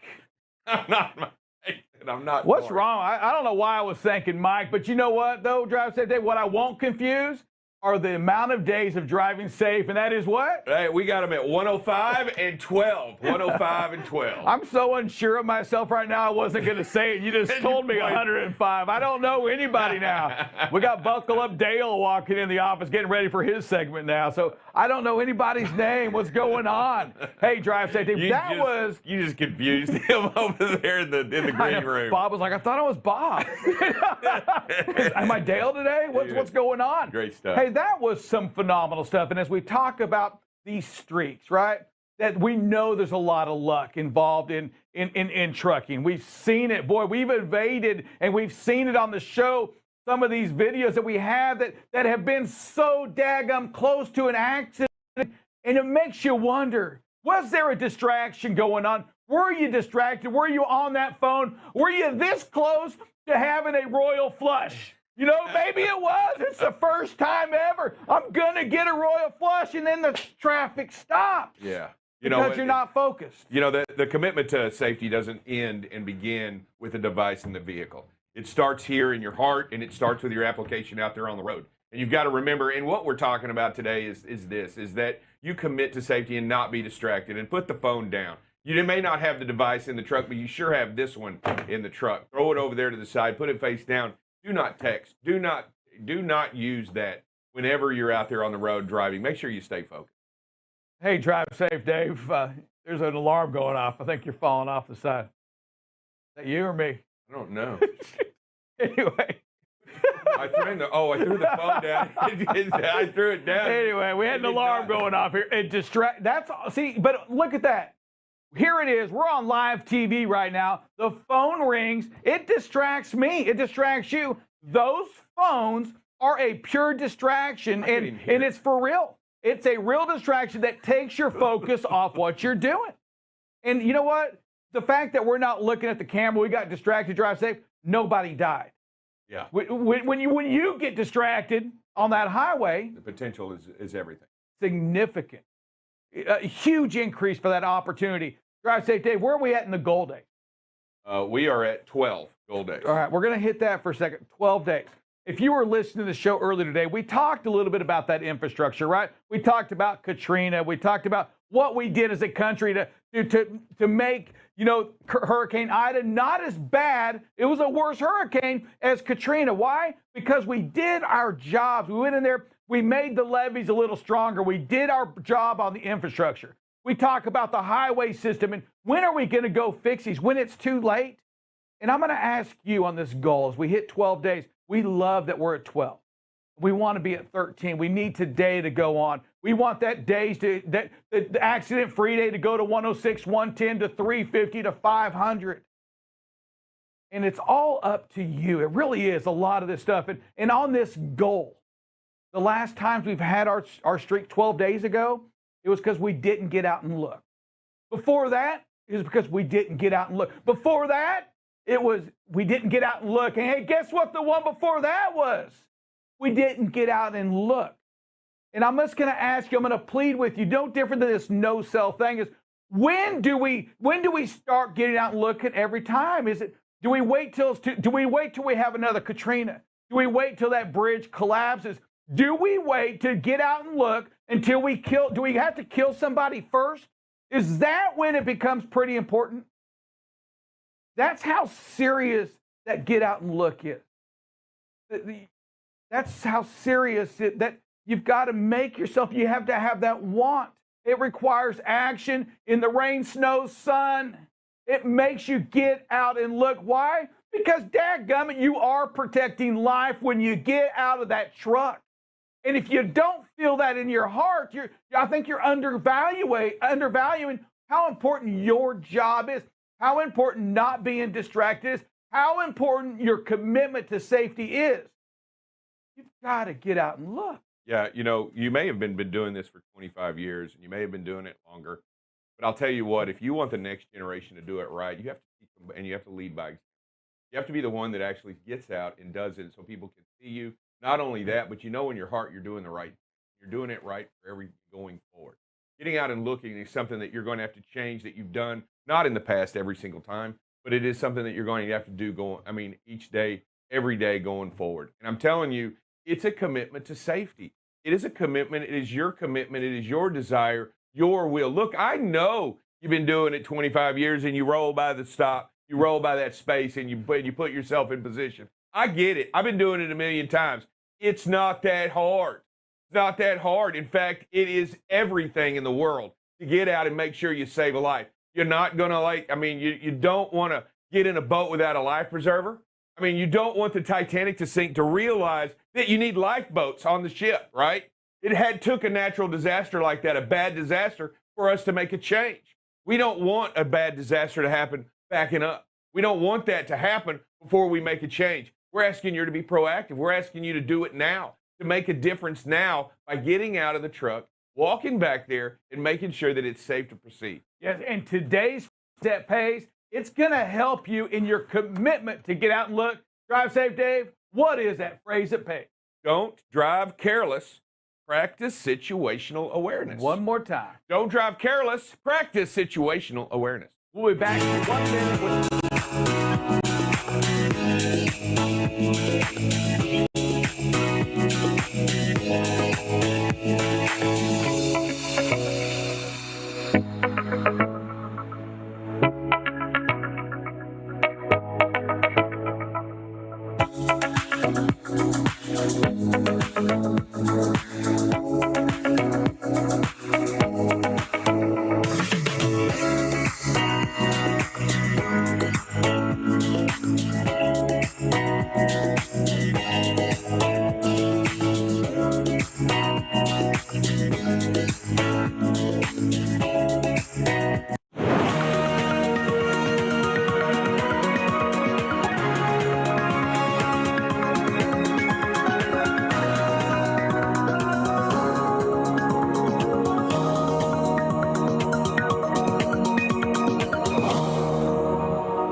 Hey, welcome back, everybody. It is Buckle Up Bob with some weather.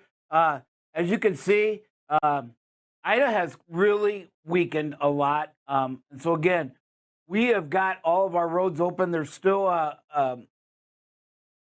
some no-go zones right there from Baton Rouge to New Orleans.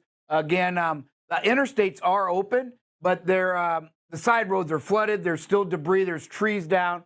So again, it's one of those things where the hurricane protocol has to take place. Where is the customer open? Do they have a way for us in there? And are they staffed to take care of the driver? So again, it's still listed as a no-go, but there is some cases where people might be able to get into certain areas. They do have a lot of debris and cleanup yet. Still only made about 75,000 gained on power. I've heard and read that a big electrical tower fell into. It was blown into the Mississippi River by Ida. So a lot of the lines and stuff are right in the river. That's going to cause some issues for weeks, they said, as they either get this tower out or rebuild it, however they're going to do it. But some major problems. So it just kind of gives you no matter what pictures you see, when a hurricane's strong enough to blow a steel tower into a river, you know just how dangerous those winds were. You can see we've got the 38 to 40 mile an hour potential gusts. So again, there's a zone up here in this area where you've got to be under 60 miles an hour if you're going to drive through there with the potential gusts. But it is passable. Everything is good to go green light there. But you just got to be safe and use that situational awareness as we talk about. Slow it down. You've got to slow your speed down. Watch the curves as well. You'll kind of see here on the weather radar, it just looks like a big thunderstorm now. You can kind of see the eye is right in around there at Huntsville, I guess. But you can see still pulling up some showers. We also have some showers up here in Nebraska and Iowa and in Missouri, up in the Kansas City, Kirksville, Missouri area. And then a few spotted ones out there in Pennsylvania, the Ohio Valley, and West Virginia as well. So again, getting more rain along that Gulf Coast. So as Ida moves up, it's going to, the path is expected to kind of just start angling towards the northeast right now. So again, just now it's just not even a tropical depression anymore. It's just a regular storm system that has some 40 mile an hour wind gusts. Still the slight risk for tornadoes, so be mindful of that as you're driving through. Look at your local radar, whatever you got to do, the local stations, to make sure that there is no hazardous weather. Right now, it does not appear to be anything more than a thunderstorm, which is really good news because it weakened quickly as we were hoping for. Again, over 1 million people without power. So again, you don't know where you're going to get your gas, fuel, what's open, what's not. For drivers out there, you got to make sure when you go into these areas and you get the okay that you still have plenty of hours, fresh hours, and full fuel tanks so that you can get into the customers if they've got away and then back out to safety. There's still going to be some looting. There's not going to be a whole lot of safe places. You stop and think, if the truck stops are without power, you're probably not going to be able to park there for any reason safely anyway, because there's not going to have lights. They're not going to have the food, the gas. So you want to make sure that you can get in there and still have plenty of hours and fuel to get at least a couple hundred miles back out of there. That's going to be your safety net, because there's still going to be some traffic issues. Again, as these secondary roads are blocked, everybody's going to be taking more interstates in the second. It's still going to be a lot of traffic issues, so you can expect a little bit delays as well. We want to make sure that we're thinking about all those potential situations as you get down here in the Baton Rouge to New Orleans area. Pretty much west of the Mississippi, they say, is pretty good. It's when you start getting east here, and here's the Mississippi. So when you start getting east of it, you still have a lot of huge power outages, and that's where the majority of it is, in this little corner of Louisiana and then the southern part of Mississippi as well. So our wind gusts as we go through the day, you can kind of see this afternoon. See, the area gets bigger, but the winds come down. It's just not quite as strong. Just a little pocket here of 40 to 45 mile an hour gusts in that western Carolina area. And then by tomorrow, you can kind of see it's just really like a normal day as we go. Same thing with the rain. You can kind of see where Ida is. This is what's left of her. You can still see a little circular, but not much as it pushes into southern West Virginia. As we said, starting to this afternoon, it's just going to start kind of going at a 45 degree roughly to the northeast. From right here at Huntsville, you can see it just goes in 24 hours. It will be heading that way.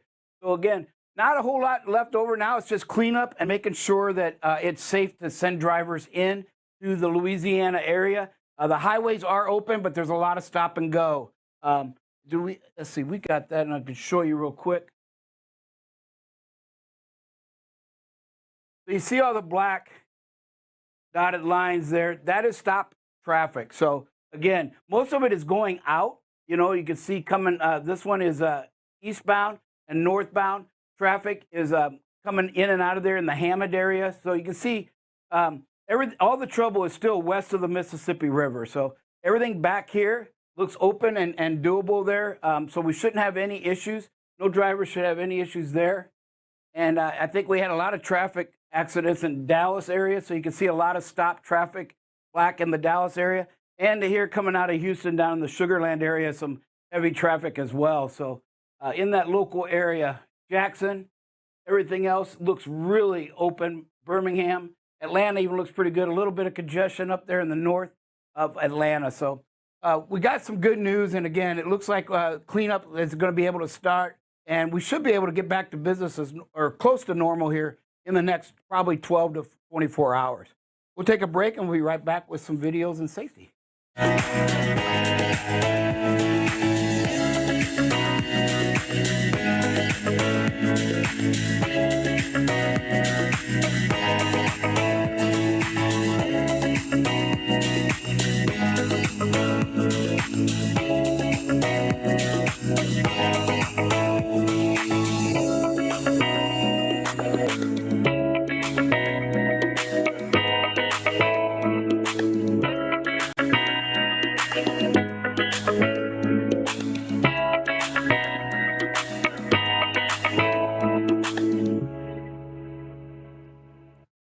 Welcome back to BCB Live. We're the safest station in the nation. Buckle up, Bob. A great job on the weather there. Did you take a look at, or did you catch the interview with No Cell on the distracted driving? No, I didn't get to. I couldn't log in for some reason this morning, so I was honestly, I went out. Put that on the producer. You know what? I honestly couldn't. I went out to the DMs. I said, "Are you all in?" And they go, "Yep." I said, "For some reason, it just The froze." safety guy couldn't get on the safety call. Go That's, figure, right? Go figure. Now, I guess we'll go into the next subject. Hey, buckle up. What's going on with your report today, sir? Hey, this week we're going about the BCBs of safety, and these are so critical, and you see them every day in the videos. I mean, every one of these we talk about daily, weekly, and we'll continue. I mean, I don't think you could ever let up on these subjects.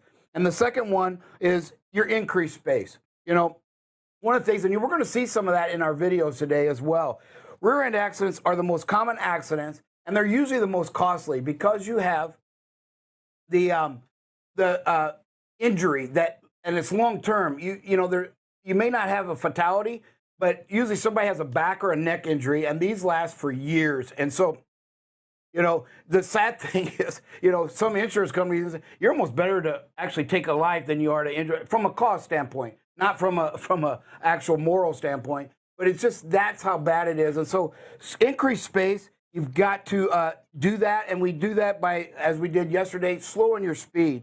And so if you know this, and that these are the most costly, then why would you not increase your space and make your slower lane changes? We saw a couple slow lane changes yesterday. We're going to see some really good videos today where we backed off, and then you're going to see some things that happen way out in front of us that are they're really horrifying if you think about had the driver not backed off, how serious it could have been. So we're going to get to see some of those, but you got to increase the space. I mean, these first two BCBs of safety are they're probably the foundation, if you will, for protecting life at every instance. Because if you slow the speed, if you increase your space, then your risk of an accident goes, way, way down by about 30 to 50% decreased opportunity. And if you decrease that 50%, that's 50% less chances of anybody losing their life. Hey, Bob, question for you, buckle up. So what if there was a way to help us take away some of these distractions from driving, from the cell phone? From the cell phone. Is that a good thing? Yeah, that would be a great thing. Great thing. If only there was a way, Drive Safe Dave, to take away some of these distractions. Boy, that could really reduce the cause of an accident. Have you ever heard of such technology? No, Cell, I haven't. No Cell is the thing we talked about today, buckle up, Bob. Yes. And that No Cell, and you'll have a chance to watch this later on, but No Cell it takes away some of these apps that drivers get focused on, right? The messaging app, Netflix, these things that the YouTube, things that can take away the distractions, the gaming. TikTok, yeah. All of these things, it can, when they're driving, it takes them away and allows them to focus on the road to maintain their concentration on driving safe. And buckle up, Bob, I can't help but think of some of these videos we're going to see today. It's either distractions from the driver of the big truck or the driver of the vehicle, the four-wheeler. Yes, absolutely correct. And I hate to admit it, but I was guilty of that until we took over Don't this, say you that. know, until we started showing these videos and I started seeing it, you know. Never guilty. One of the things that I love to talk about with drivers is we have a false sense of reality on time management and what actually elapsed. We see it in our videos. We think we're saving all this time or losing all this time, and we're really not. And the same thing happened to, has happened to me over in the past where, I look down at that phone for a minute or a second, what I think is a second or two. And the next thing I know, I'm almost going to hit somebody. And it's like what feels like 1 or 2 seconds is actually, statistics have showed that it turns into 5 or 6, which major things can happen right then. And to me, it all boils down to just the attitude. When you feel like you're in a hurry, everything seems slower, right? Yes. When you have that mindset, oh, I got to get there, or I'm in a hurry, then everybody's in the way, and you're not going fast enough. And that's the problem in and of itself. If you believe that you're in a hurry, then you are going to feel like you need to be, and you're going to make excuses, and you're going to make judgment calls that are not based on safety. So you can't do that, and you got to have that real mindset of, as a professional that most do out there, you got to have that mindset, you know what, I'm going to get there, and I'm going to get there safe. Hardest thing when a conversation with a driver is to get them from what they consider a reason to justification, right? There is no reason to do it, but they'll justify it as a reason. And that's a hard, and here, that's not just with drivers, that's everyday life with other situations that we do are the same thing, where we use this as a justification, because I'll say, why did you run the stop sign, right? They'll say, well, nobody was there, and I know this time, well, that's justification. That's not the reason you ran it. What was the reason? And when you can't get them there, then I switch, I said, well, then why didn't you stop? Then you get to the real reason of why they ran a stop sign. I've got a stick shift. I didn't want to shift gears again. It was clear, so I didn't want to go through that, right? And so now you get to the root cause of why you did something. So again, it's always hard, and it's a very thin line between justification and an actual reason. How about some videos, Buckalo? Yes, we've got some great ones, some scary ones too. Here's a great job of this driver owning the space, slows down, lets them over. Textbook. And creates the space. Textbook. Right? The vision's gone. Driving away, right? That's right. Vision's gone. And now you see that all the lanes are covered, so there's nowhere to go. Driver does just a phenomenal job here. You know what? That's such a great video. The driver gets in front of our lane, and instead of getting closer, we back off to increase our vision, to increase our distance. Great job to the driver of this truck. Boy, that's a top 10er right there. We're going top 10. Next one. Here's one again. Managing the speed. Again, everybody's moving away from this driver, so there's just nothing that can go wrong in the slow lane. Right, taking good time. I mean, it's just a phenomenal job. Again, love to see cars pulling away. You can't rear anybody if they're moving away from you. You look at the video, and great job by our driver doing the great thing. And what I look at, so many things going on the highway that you've got to make sure that you're paying attention to. You've got vehicles tailgating one another. You got trailer being pulled over on the right-hand side. You've got other vehicles coming up, and they're tailgating one another. And you've got to make sure, and you've got control of your lane, plenty of open space. But anything can go wrong in a moment's notice, and that's one of the reasons why we're talking about distracted driving today. Anything can happen. We've got a great position ourselves here. Anything can happen. We've got to be ready for it. Every one of these videos are 7 to 9 to 10 miles under the posted limit. Love it. It just shows that you can do it in a safe way. There's a safe and a safest way. Another great video.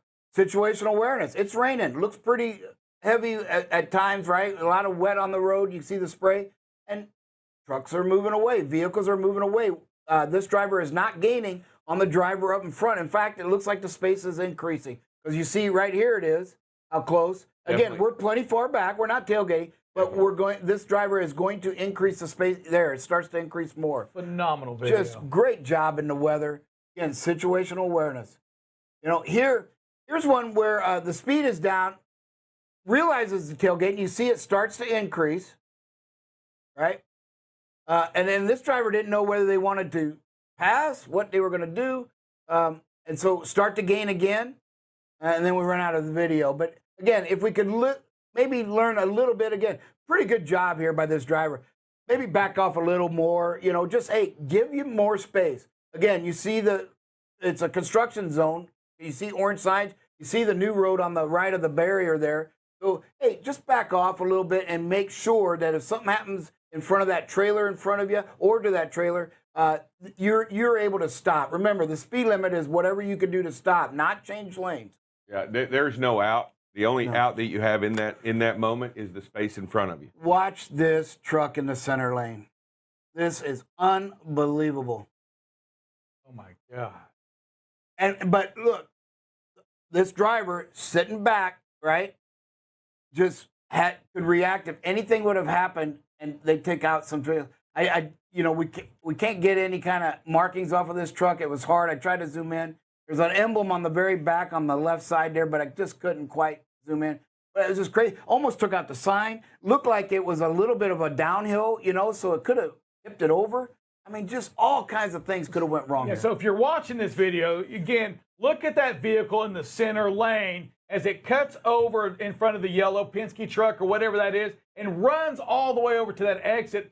I don't know how there wasn't an accident here. What that truck, that driver needs to get off the road. Yes. That is some unsafe driving. Nothing safe about that. You have a sign, you have human life, and dadgummit, drive safe, Dave. When you come across this issue right here, if you're the truck in the middle lane, you realize you're going to miss your exit, what do? Go to the next one. Go to the next one. Go to the next one. Go to the next one. You're not going to lose much. You're not going to. You know what? You're not going to lose life. You're not going to lose Right? life. You're really not. You're not going to lose. You're not going to lose life. You're not going to lose much time. And by the way, it's going to be a whole lot less stressful. And it's going to be. You know what? We all miss our exits. Gosh, we all yes. miss our exits. Every single one of us have missed an exit before.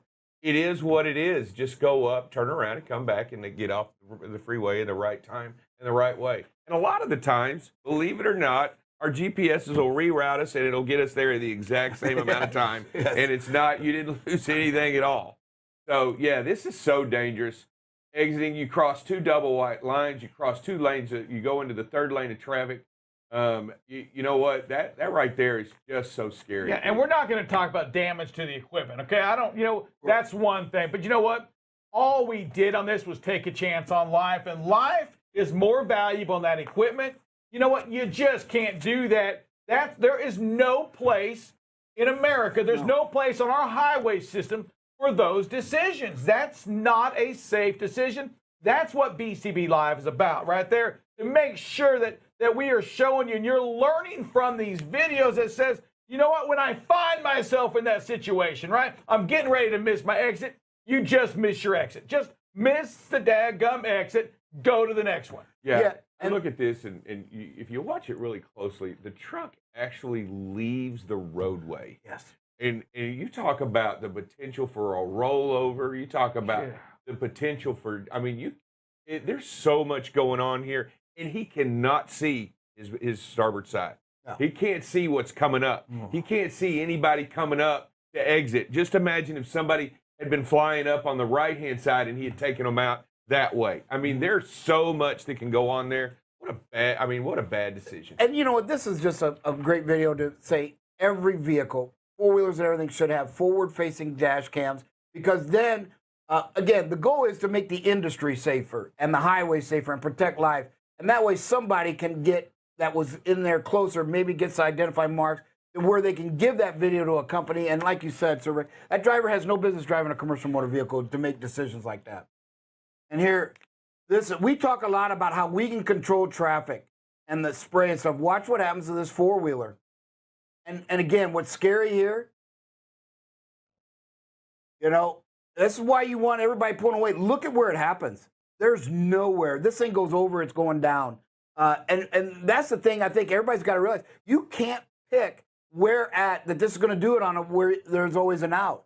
So again, got to slow down. The speed here was about 55 miles an hour. So this driver was doing somewhere in the neighborhood of 10 miles under the posted, and it still almost wasn't enough. And that's the thing I want to really get across. Hey, the speed limit isn't what's posted or what's to go under. It's to be able to avoid this.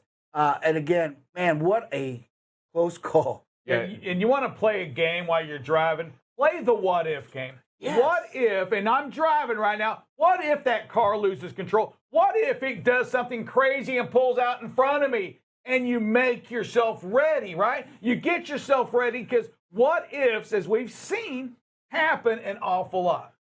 And in my opinion, you know, the person in the most dangerous situation right here of losing their life is probably this truck driver.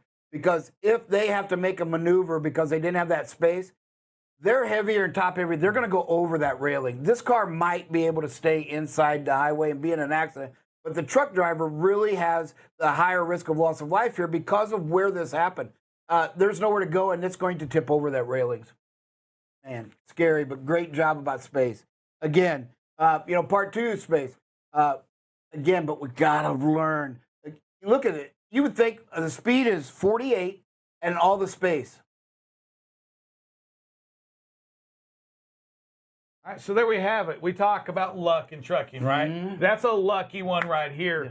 That, on all cases, should have been a rear end accident right there. And it's not just us, and it doesn't make it right. When you see this driver here driving right now, everybody's too close. My God, can we see the rain?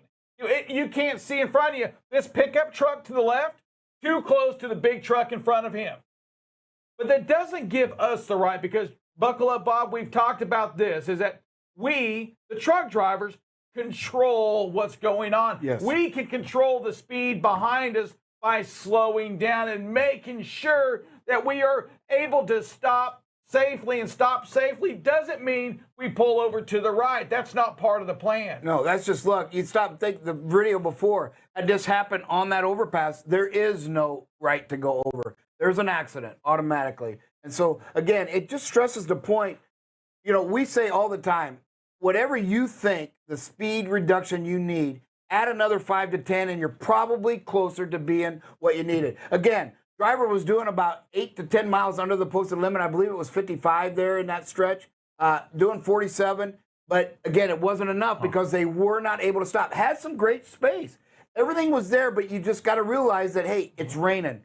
That requires, what this driver did probably was great in perfect conditions. Probably had the right speed, the right space, but they weren't perfect conditions. There's rain. There's other situations you got to do it. That requires double your speed reduction almost in most cases on the rain, correct? Yeah, you got a lot of situations here going on, but I'll tell you that what we don't typically as people take into account is our ability to react, our reaction time. You know, we could stop. If I looked at the truck in front of me and I go, you know what, I can stop in that distance. But that's not what happens. What happens is that red light comes on and then our brain goes, whoa, whoa, whoa, it's time to stop. And then I reach over and hit the pedal. That time that it took away 100 feet. So you've got to make sure that you take into account some reaction time in there as well as also your stopping distance. What's required here in that moment is a little bit more distance, a little bit more space, so that not only can you stop, but you can react and stop. And we've got to take that into consideration, especially in those hard downpour rain moments when everything is a little bit more stressful in traffic, running on a highway within the rain, a lot going on. You've just got to make sure that you want to be safe and back off. Yes, correct. I mean, the real-time situation, there is a delay there. You know, I don't know if you watched the movie Sully, but they were going to convict him because they said he could have made it to another airport instead of ditching it. But then he said, now, wait a minute. Take out the time. You knew what was going to happen. You knew when to do it. Take that out. Then I think it was like 2.4 seconds, and all the models said they crashed. They don't make it back. And that is really evident here. It's like you've got to realize that you've got to give yourself that extra time to make the decision. It takes you approximately 2 seconds before you even begin to slow down. That's because you process and actually step on the brake. Right. You know, we feel like it's quick and we feel like it, but even 1 second, how far we go in 1 second, Bob? 100 feet. You know, and that's the difference in all the world. That 100 feet right there would make all the difference in the world if you'd given yourself a little bit more space and a little bit more room. Yes. Hey, there's no time, there's no place for that cell phone in any of using that cell phone while you're driving. Imagine if we're on that cell phone, we're playing a game, we're texting in that last video. Bad things can happen. You know what, Tate, we want to say a special thank you to No Cell for being on the show today. Great information. Boy, we love anything we can do to make our industry, our highways safer, because we are the kings and the queens, drive safe, Dave, as you say, of these highways. Hey, great job today. Hey, appreciate you. Buckle up, Bob. We're going to close it with a quick prayer. Dear Heavenly Father, we thank you so much for this day you've given us. We just ask for your hand in keeping that luck. And Lord, sometimes that luck is you giving us that luck. And we want to thank you for that. But also we ask you to give us that awareness to stay alert on the roads, stay alert on the highways, to set aside those temptations to use those cell phones.